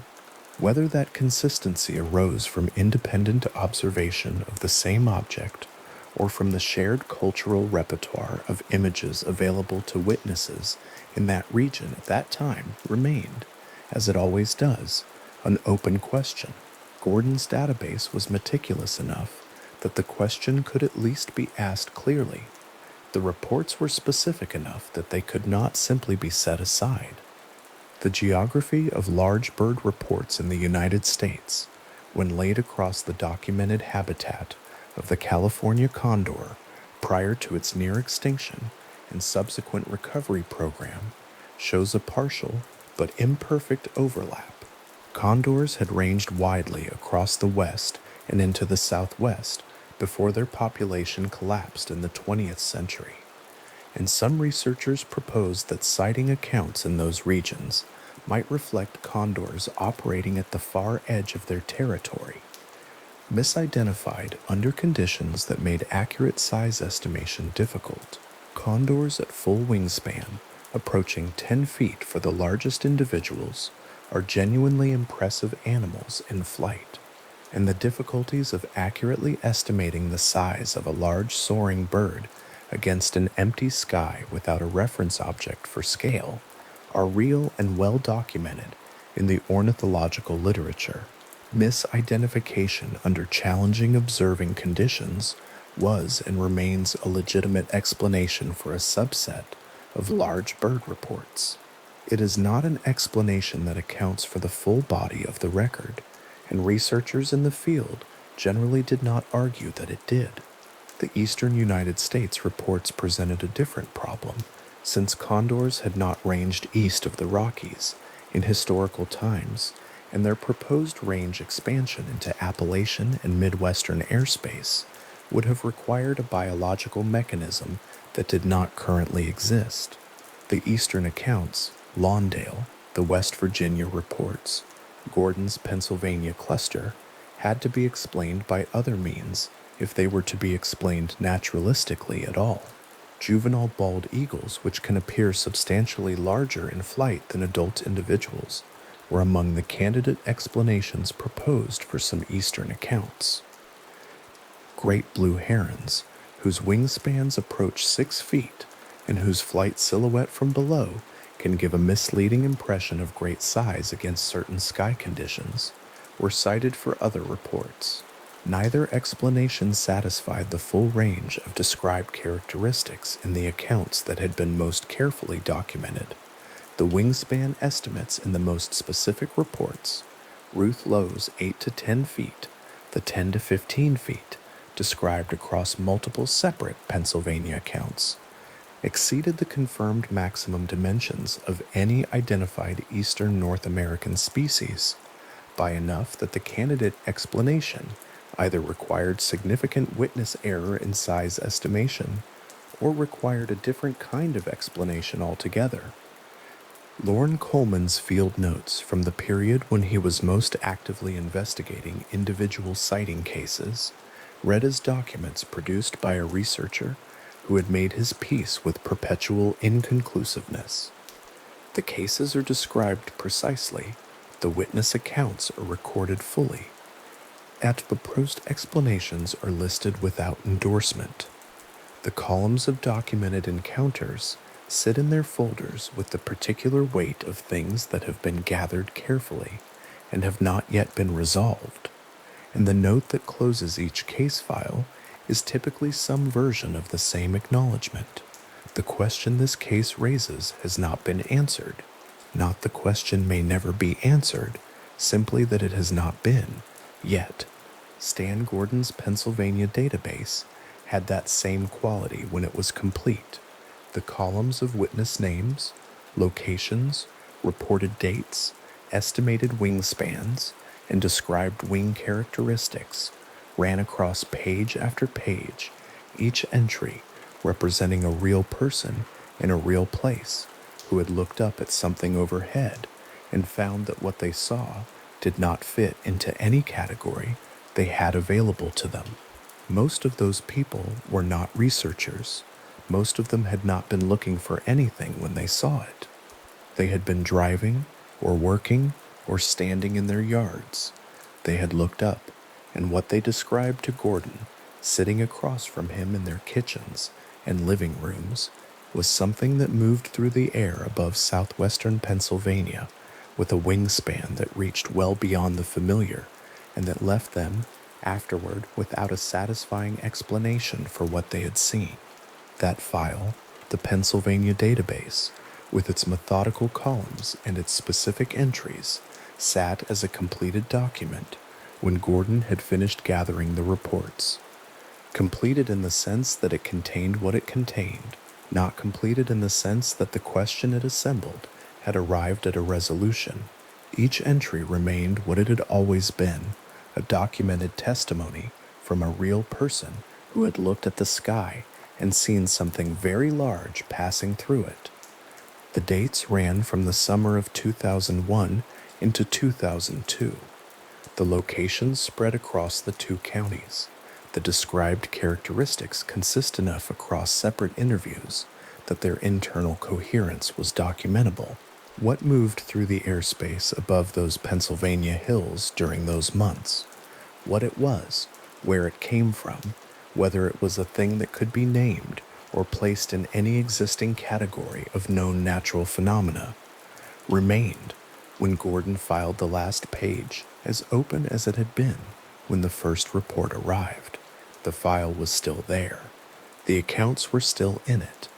Every person who had described something to Stan Gordon in a kitchen or a living room or by the side of a road in Westmoreland County was real, and what they reported was recorded, and the record sat in its database columns with all the patience of something that has been waiting a long time for a question to be answered and has not stopped waiting.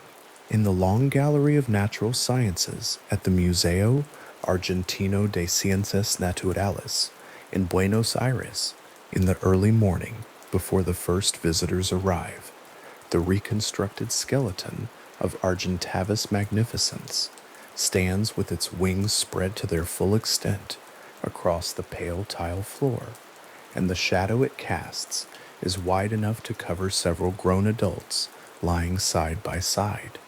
The bones are arranged on their armature with the careful attention of a research institution that understands what it is showing. The wingspan reaches approximately 23 feet from tip to tip. The weight of the living animal, as estimated by Eduardo Toni and his colleagues when they formally described the species in 1980 from fossil material found in Mendoza province, fell somewhere between 70 and 72 kilograms. It is the largest flying bird documented in the scientific record. In the stillness of the gallery before opening, with the overhead lights not yet at full brightness and the morning coming pale through the high windows, the shadow of those spread wings lies across the floor in a shape that requires nothing added to it. The formal description of Argentavis magnificens was published in 1980, but the bones that made it possible were considerably older.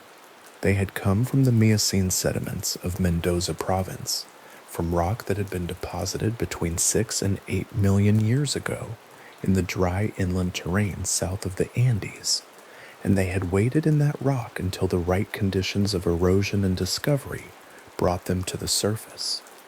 The family to which Argentavis belonged, the Teratornithidae, was not new to science by the time the Mendoza material was described. Teratorns had been known from the fossil record of North America for some years.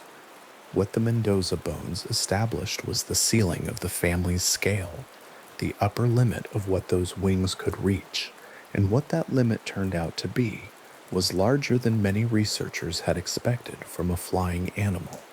The Teratornithidae ranged across the Cenozoic from South America into North America, their bones turning up in sediments deposited across millions of years of geological time, and the largest of them produced a shadow in the museo gallery that a visitor standing beneath the armature can feel. The way certain large things produce a felt sense of scale before the mind has finished measuring. Teratornes mariami is the teratorn most people have held in their hands, in the sense that the Rancho La Brea tar pits in Los Angeles have yielded more than 100 individual specimens of the species, enough bones to build a reasonable understanding of the animal's proportions, its likely weight, and the breadth of its wings. The La Brea asphalt seeps are not dramatic to look at. On an overcast Los Angeles morning, the surface of the largest pool sits dark and still, slightly iridescent in the flat light, and the smell is of something ancient and industrial at once. Beneath that surface, in the layered sediments that the tar has preserved for tens of thousands of years, the bones of Teratornis mariami have been lying alongside the remains of dire wolves, mammoths, and short-faced bears in a record of Pleistocene California that the asphalt held intact while the world above changed completely. The animal whose bones are so abundant in that record had an estimated wingspan of 11 to 12 feet. Its confirmed fossil range extended across western North America, including Arizona, Nevada, and Florida. It survived into the late Pleistocene and became extinct approximately 10,000 years ago, at the end of the last glacial period, when the large megafauna on which it almost certainly scavenged also disappeared. 10,000 years is a number that sits at an interesting intersection in the human story. It is long enough that no living human tradition carries a direct verbal record of anything that occurred at its beginning. It is also the period within which the ancestors of many North American indigenous peoples were present on the continent, moving through landscapes that still contained the animal. The question of whether any living cultural memory, held in oral tradition and ceremonial knowledge across the generations between then and now, might carry the shape of an encounter with an animal like Teratornes mariami, is a question that has been raised with varying degrees of rigor in the academic and research literature, and it is a question that does not have a resolved answer. The threshold of evidence required to confirm such a connection in any individual case has not yet been met. The question itself, held at the edge of what paleontology, anthropology, and the study of oral tradition can jointly reach, remains open with the same patience the bones and the tar have always shown. The framework for thinking about this kind of question, large legendary birds, as possible cultural memory of known extinct megafauna, has been applied in other parts of the world to other traditions with a degree of academic seriousness. Researcher Trevor Worthy and David Attenborough examined the rock of Arabic and Persian literary tradition as a possible cultural elaboration around the giant elephant bird, Apiornis maximus of Madagascar, a flightless bird estimated to have become extinct around 1000 CE, a period close enough to the literary tradition's peak that the connection seemed worth investigating. The rock in those literary sources is enormous, capable of carrying elephants, indifferent to human scale, and the Apiornis that lived on Madagascar until approximately 1,000 years ago stood 10 feet tall and weighed more than 1,000 pounds. Garen Naish, the paleontologist who has written with particular care about the relationship between legendary animals and the fossil and zoological record, noted that applying this framework to any individual case requires a level of evidentiary support that connects the specific tradition, the specific geographic range, and the specific timeline of the extinct animal, with enough precision to make the connection more than speculative. For the North American Thunderbird traditions, Naish has written that this evidentiary threshold has not yet been met. That assessment does not close the question. It describes where the question currently stands. The bones of Quetzalcoatlus northrupi were found in 1971 by a graduate student named Douglas Lawson in the rock formations of Big Bend National Park in Texas, and when Lawson formally named and described the animal 4 years later, in 1975, the dimensions he reported were significant enough to require a moment of held attention. Quetzalcoatlus northrupi was a pterosaur, a flying reptile of the Cretaceous period, and its wingspan has been estimated at between 33 and 36 feet. It became extinct at the Cretaceous-Paleogene boundary approximately 66 million years ago. No human eye ever saw it alive. The time between its extinction and the arrival of the first human populations in North America is a gap measured in the tens of millions of years, and nothing in that gap, no sediment layer, no fossil site, no geological stratum anywhere on Earth younger than the Cretaceous-Paleogene boundary, contains a single confirmed fragment of pterosaur bone. The scientific consensus on this point is not contested at any serious level within paleontology. The question of pterosaur survival is not a live scientific debate. What is a live question, and a more productive one, is why so many modern witnesses describing large and unusual birds or flying creatures reach for the visual vocabulary of pterosaurs, the leathery wings, the elongated head, the tail configuration, when asked to describe what they saw. Garen Naish has written on this question with the specific patience of someone who has looked at it from both the paleontological and the cognitive science directions. The visual image of the pterosaur is one of the most widely distributed paleontological images in the modern world. Museum reconstructions, documentary films, textbook illustrations, and the full weight of a century of popular natural history publishing have placed the pterosaur's distinctive silhouette in the memory of almost every person who grew up in a culture with access to natural history media. When a witness encounters something large and unfamiliar in the sky, the process of retrieving a category from memory to match the perception is not straightforwardly reliable.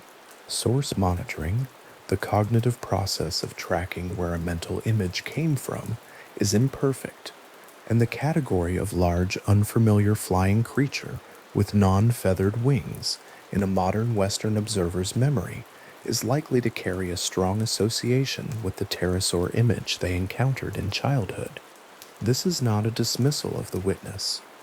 It is an account of a specific cognitive process that applies to ordinary human perception operating under conditions of surprise, brief observation, and the particular demands of describing something outside ordinary experience. The question of what a witness actually saw remains separate from the question of which memory category they used to describe it. The large dark vulture tracing a slow circle on a thermal over an Arizona mesa on a clear October afternoon is worth describing in some detail because the animal exists and because it is, at the right altitude and in the right lighting conditions, not always immediately legible as the thing it is. The turkey vulture has a wingspan of roughly 5 to 6 feet. The California condor, whose range extends across the American Southwest and which was formally reintroduced to the wild after near extinction in 1987, reaches a wingspan of between 8.5 and 9.5 feet. At altitude, against a pale sky, with no nearby object of known size for comparison, an adult California condor in flat gliding flight presents a profile that can, under specific conditions of angle and light, produce an impression of something considerably larger than 9 feet. This is documented. It is part of the recorded context for a portion of large bird sighting reports in the southwestern United States. How large a portion is not established with any precision, and the process of explaining one account does not automatically explain all accounts, or even most of them. The condor is a real animal with a documented range. The reports that do not reduce to condor observation are still in the record, unresolved, filed under locations and dates, waiting. The Rancho La Brea tar pits receive visitors every day when they are open, and on any given afternoon, there are children standing at the edge of the observation area, looking down at the dark surface of the asphalt seep, which moves slightly in the heat of the day, a slow and patient movement that has been occurring without interruption since the Pleistocene. Below the surface, at depths that vary with the particular seep and the particular stratum, the record continues. More than 100 individual Teratornis mariami specimens have been recovered from the site across decades of careful excavation, and the work is not finished. New material emerges as the careful process of excavation continues to work through the accumulated sediment. The wings of Teratornis mariami spread 11 to 12 feet in the reconstructions built from La Brea material. In the late afternoon light falling across the Los Angeles basin, in the particular low gold of a California winter afternoon, the shadow of a California condor passing overhead at low altitude crosses the observation area and moves on, and for a moment the shadow and the deep record below the dark surface of the asphalt occupy the same point in space, the living animal and the extinct one briefly coincident in the light.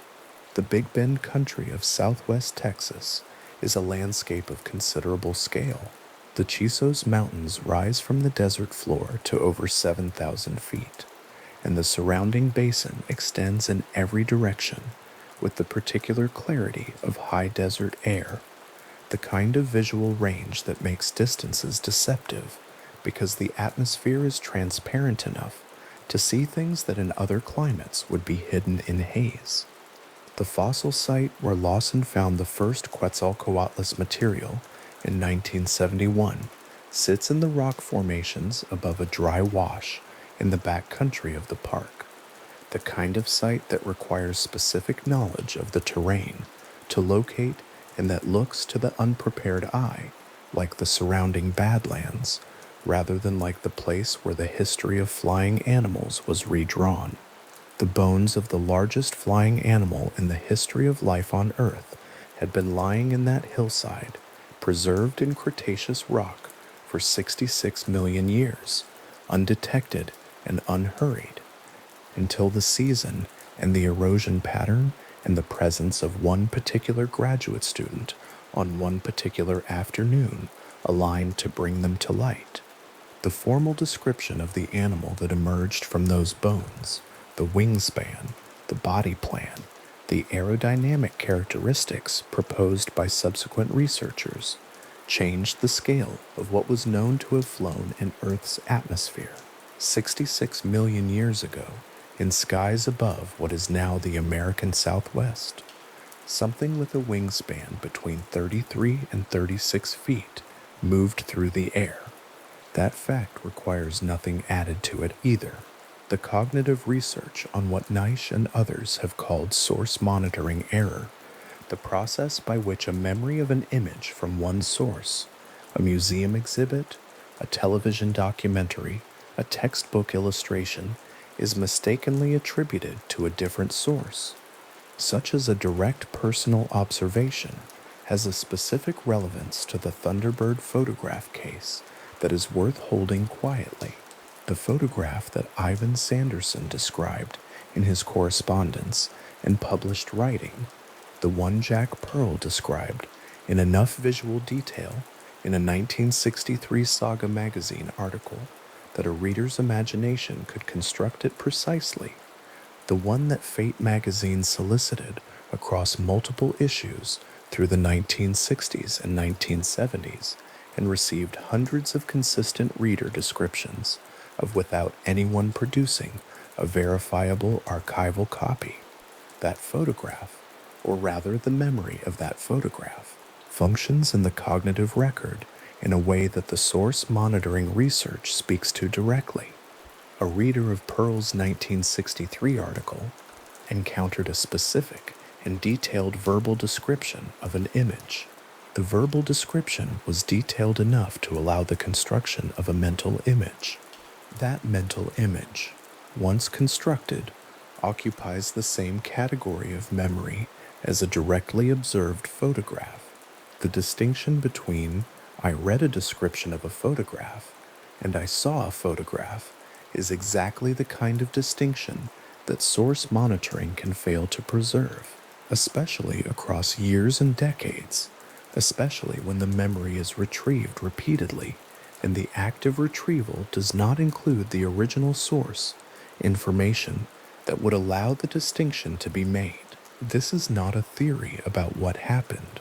It is a description of a documented cognitive process that is compatible with what the historical record shows. Whether it accounts for all the testimonies, most of them, or only some of them, is not established. The testimonies themselves are real. The people who wrote to Fate magazine across the 1960s and 1970s were not performing. They wrote because they were certain they had seen the photograph. The stack of letters that accumulated on the editorial desk at Fate across those years represents a genuine record of human memory and the confidence with which memory presents itself as perception.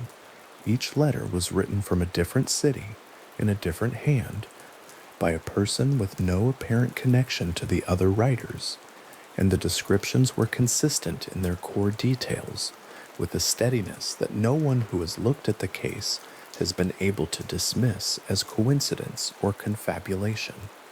What the consistency means, however, remains a question that the letters themselves cannot answer. The formal study of what Fiona Broome in 2009 termed the Mandela effect, the phenomenon of large numbers of people sharing memories of events or objects that cannot be verified in the documented historical record, had not been articulated when the Fate magazine solicitations were running. The Thunderbird photograph case was, in some respects, an early and well-documented instance of what that later framework would name.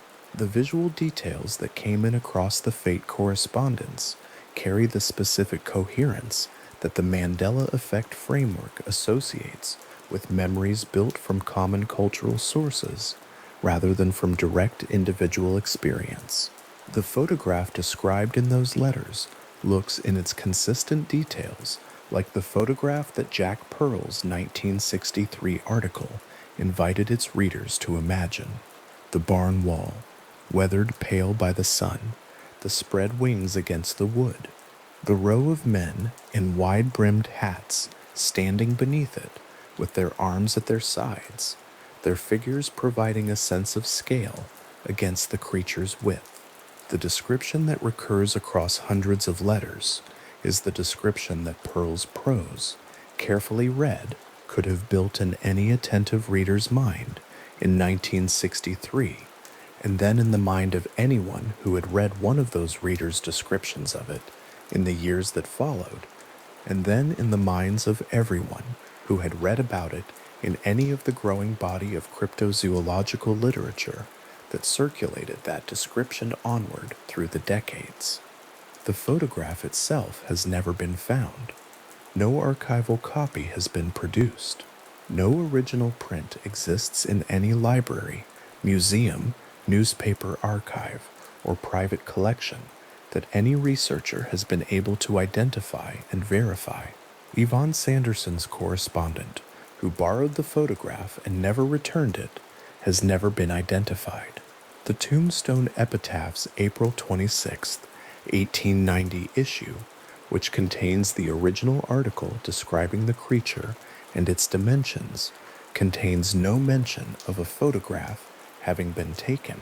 That absence in the original source has been confirmed by researchers working from microfilm copies of the Epitaph's archived issues, examining the relevant column and the columns surrounding it, finding no caption, no woodcut, no reference to a camera or an image of any kind.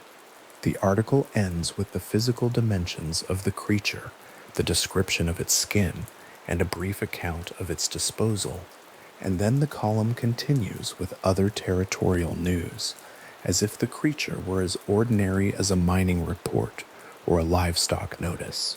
Mark Hall's distribution map of North American large bird sighting reports, hand-drawn in his published monograph, and showing clusters over Arizona, Illinois, and southwestern Pennsylvania, represents one researcher's attempt to find pattern in a body of reported accounts that spans more than a century and a continent. The dots on that map do not confirm an unknown species. They mark locations where people reported experiences that they described in terms of something large and unfamiliar in the air above them, and they show a geographic consistency across the decades of the report record that researchers with different interpretive frameworks have explained in different ways. The biological hypothesis holds that the consistency reflects an actual animal with a defined range, possibly a relict population of large unknown birds, whose distribution follows known ecological corridors. The cognitive and cultural hypothesis holds that the consistency reflects the geographic distribution of a particular cultural tradition, the Thunderbird story in its various forms, which primes observers in those regions to interpret large but known birds in particular ways. Neither hypothesis has been established over the other. The map sits in Hall's monograph, the pencil marks still sharp in the copies that have been circulating among researchers for decades, each dot a location, and a year, and a person who looked up and reported something. The International Society of Cryptozoology, which was active from 1982 until 2004, and published its journal, Cryptozoology, throughout that period, approached the large bird question with a specific methodological commitment to biological plausibility. The journal's articles on southwestern United States large bird reports examine the question in relation to documented fossil sites, the distribution of terratorn fossils, the known prehistoric range of large flying animals across the region, the geological timeline of megafauna extinction. The ISC's approach did not endorse reports of surviving pterosaurs, and the journal was explicitly skeptical of the more dramatic witness accounts that invoked a distinctly reptilian anatomy. What the ISC found productive was the narrower question of whether a very large but biologically plausible bird, something in the range of a large teratorn rather than a Quetzalcoatlus, might plausibly have a surviving relict population in regions of the American Southwest where the rugged and sparsely monitored terrain could, in principle, conceal a population of large raptors from formal scientific documentation? The answer the journal reached was that the question was not ruled out by the available physical evidence, while also noting that the absence of physical evidence, feathers, remains, nesting sites, clear documentary photographs, was itself a significant constraint on any confident positive conclusion. The question was interesting. The question remained open. The journal ceased publication in 2004, and the question it found interesting did not close with it. The summer storm approaching the Black Hills of South Dakota from the west moves with its own unhurried weight. The hills go dark under the advancing cloud, while the grassland stretching east toward the Missouri River is still in full afternoon light, and the line between the lit plain and the shadowed hills is precise, a geography of approaching weather drawn in the light itself. The Lakota understanding of what moves in those advancing clouds, the Wakinian, documented in James Walker's fieldwork among the Oglala in the early 20th century, is not a metaphor for meteorological process. It is a description of a being of immense magnitude, whose wings produce the sound of thunder, whose presence carries specific ceremonial requirements, and whose relationship to the landscape of the Black Hills and the surrounding plains is embedded in a living spiritual tradition that has been maintained with care across generations. Walker's field notebooks, the handwritten Lakota terms beside their English transcriptions, the descriptions building a creature that is simultaneously precise and immense, are a record of a tradition that was already old when Walker began writing it down. The tradition is older than Walker's record of it by an interval that cannot be measured precisely, but that the depth and specificity of the ceremonial framework surrounding the Wakinian suggests is very long indeed. The Ojibwe Anamikig, the Haida totem pole's carved peak, the Kwak-Wak-Wak ceremonial mask with its recurved beak and painted formline design. Each of these is a specific culturally distinct expression of a relationship between human communities and the figure of a vast being in the sky, a relationship maintained not as historical curiosity, but as living cultural practice. Franz Boas documented the Kwak-Wak-Wak Thunderbird in ethnographic fieldwork beginning in the 1880s. Henry Rose Schoolcraft recorded Ojibwe Thunderbird accounts in a 6-volume work published between 1851 and 1857.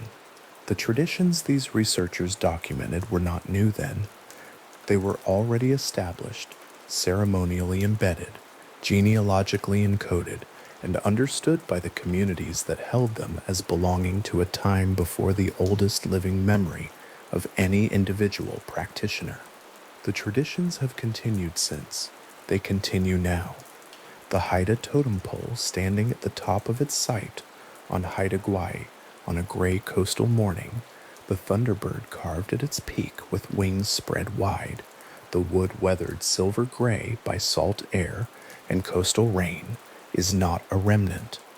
It is part of a living carving tradition that has continued without interruption, adapting and maintaining its formal visual vocabulary across the generations, holding the genealogical and historical information encoded in the formline design against the long patience of the coastal weather.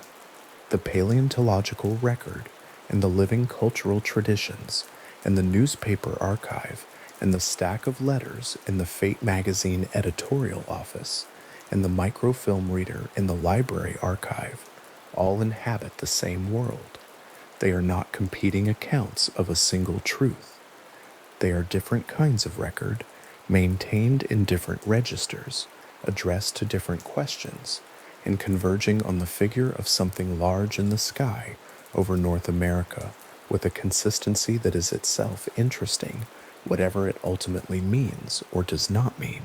The bones in the La Brea tar say that very large birds flew over North America until 10,000 years ago, and that the sky above this continent has been, within the deep record of geological time, the province of animals of extraordinary scale. The living traditions say that the sky above this continent is still the province of something vast and powerful, understood in specific ceremonial and cosmological terms that the traditions themselves define. The sighting reports say that people in specific locations across specific decades have looked up and seen something that exceeded their available categories and stayed in their memories with the persistence of something genuinely encountered. The photograph says nothing because it has not been found. What Sanderson held in his hands, if he held it, the image of men in wide-brimmed frontier clothing, standing beneath something enormous and dark, spread against a pale barn wall, is not available for examination. It may never be. The possibility that it exists somewhere, in a box in a private collection, or a folder in an archive that has not yet been searched by anyone who knows to search for it, has not been closed by the failure of previous searches to find it. The possibility that it never existed as a physical object, that it was built from Pearl's 1963 prose description in the minds of thousands of readers, and then remembered as a directly observed image, is compatible with everything the documented record shows. Both possibilities leave the question open. The question is comfortable with being open. It has been open for more than 60 years in its photographic form, and for considerably longer in its earlier forms, and for a very great deal longer still in the traditions that do not require a photograph to establish what they know. The Fate magazine archive box sits in storage in the condition that archive boxes generally achieve after several decades, the cardboard slightly compressed, the label on the spine faded but legible, the contents organized in the approximate order in which they were accumulated. Inside the box, in the folder labeled with a description of the Thunderbird photograph investigation, the reader letters from the 1960s and 1970s are still there. The letter from Ohio, the letter from Montana, the letters from Texas and Pennsylvania and California, each written in a different hand, each describing the same barn wall with the same steady confidence, the same spread wings, the same row of men standing in the shade of something vast. Sanderson's correspondence is there, the letter in which he describes the photograph that was borrowed and not returned, the image still vivid in his description.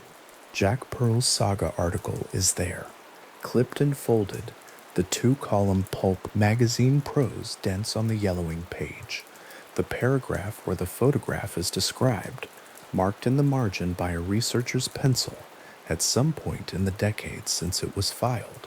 Stan Gordon's Pennsylvania reports are there in a later folder, the methodical columns of witness details from 2001 and 2002, each entry a location and a time and a person's account of something they could not name.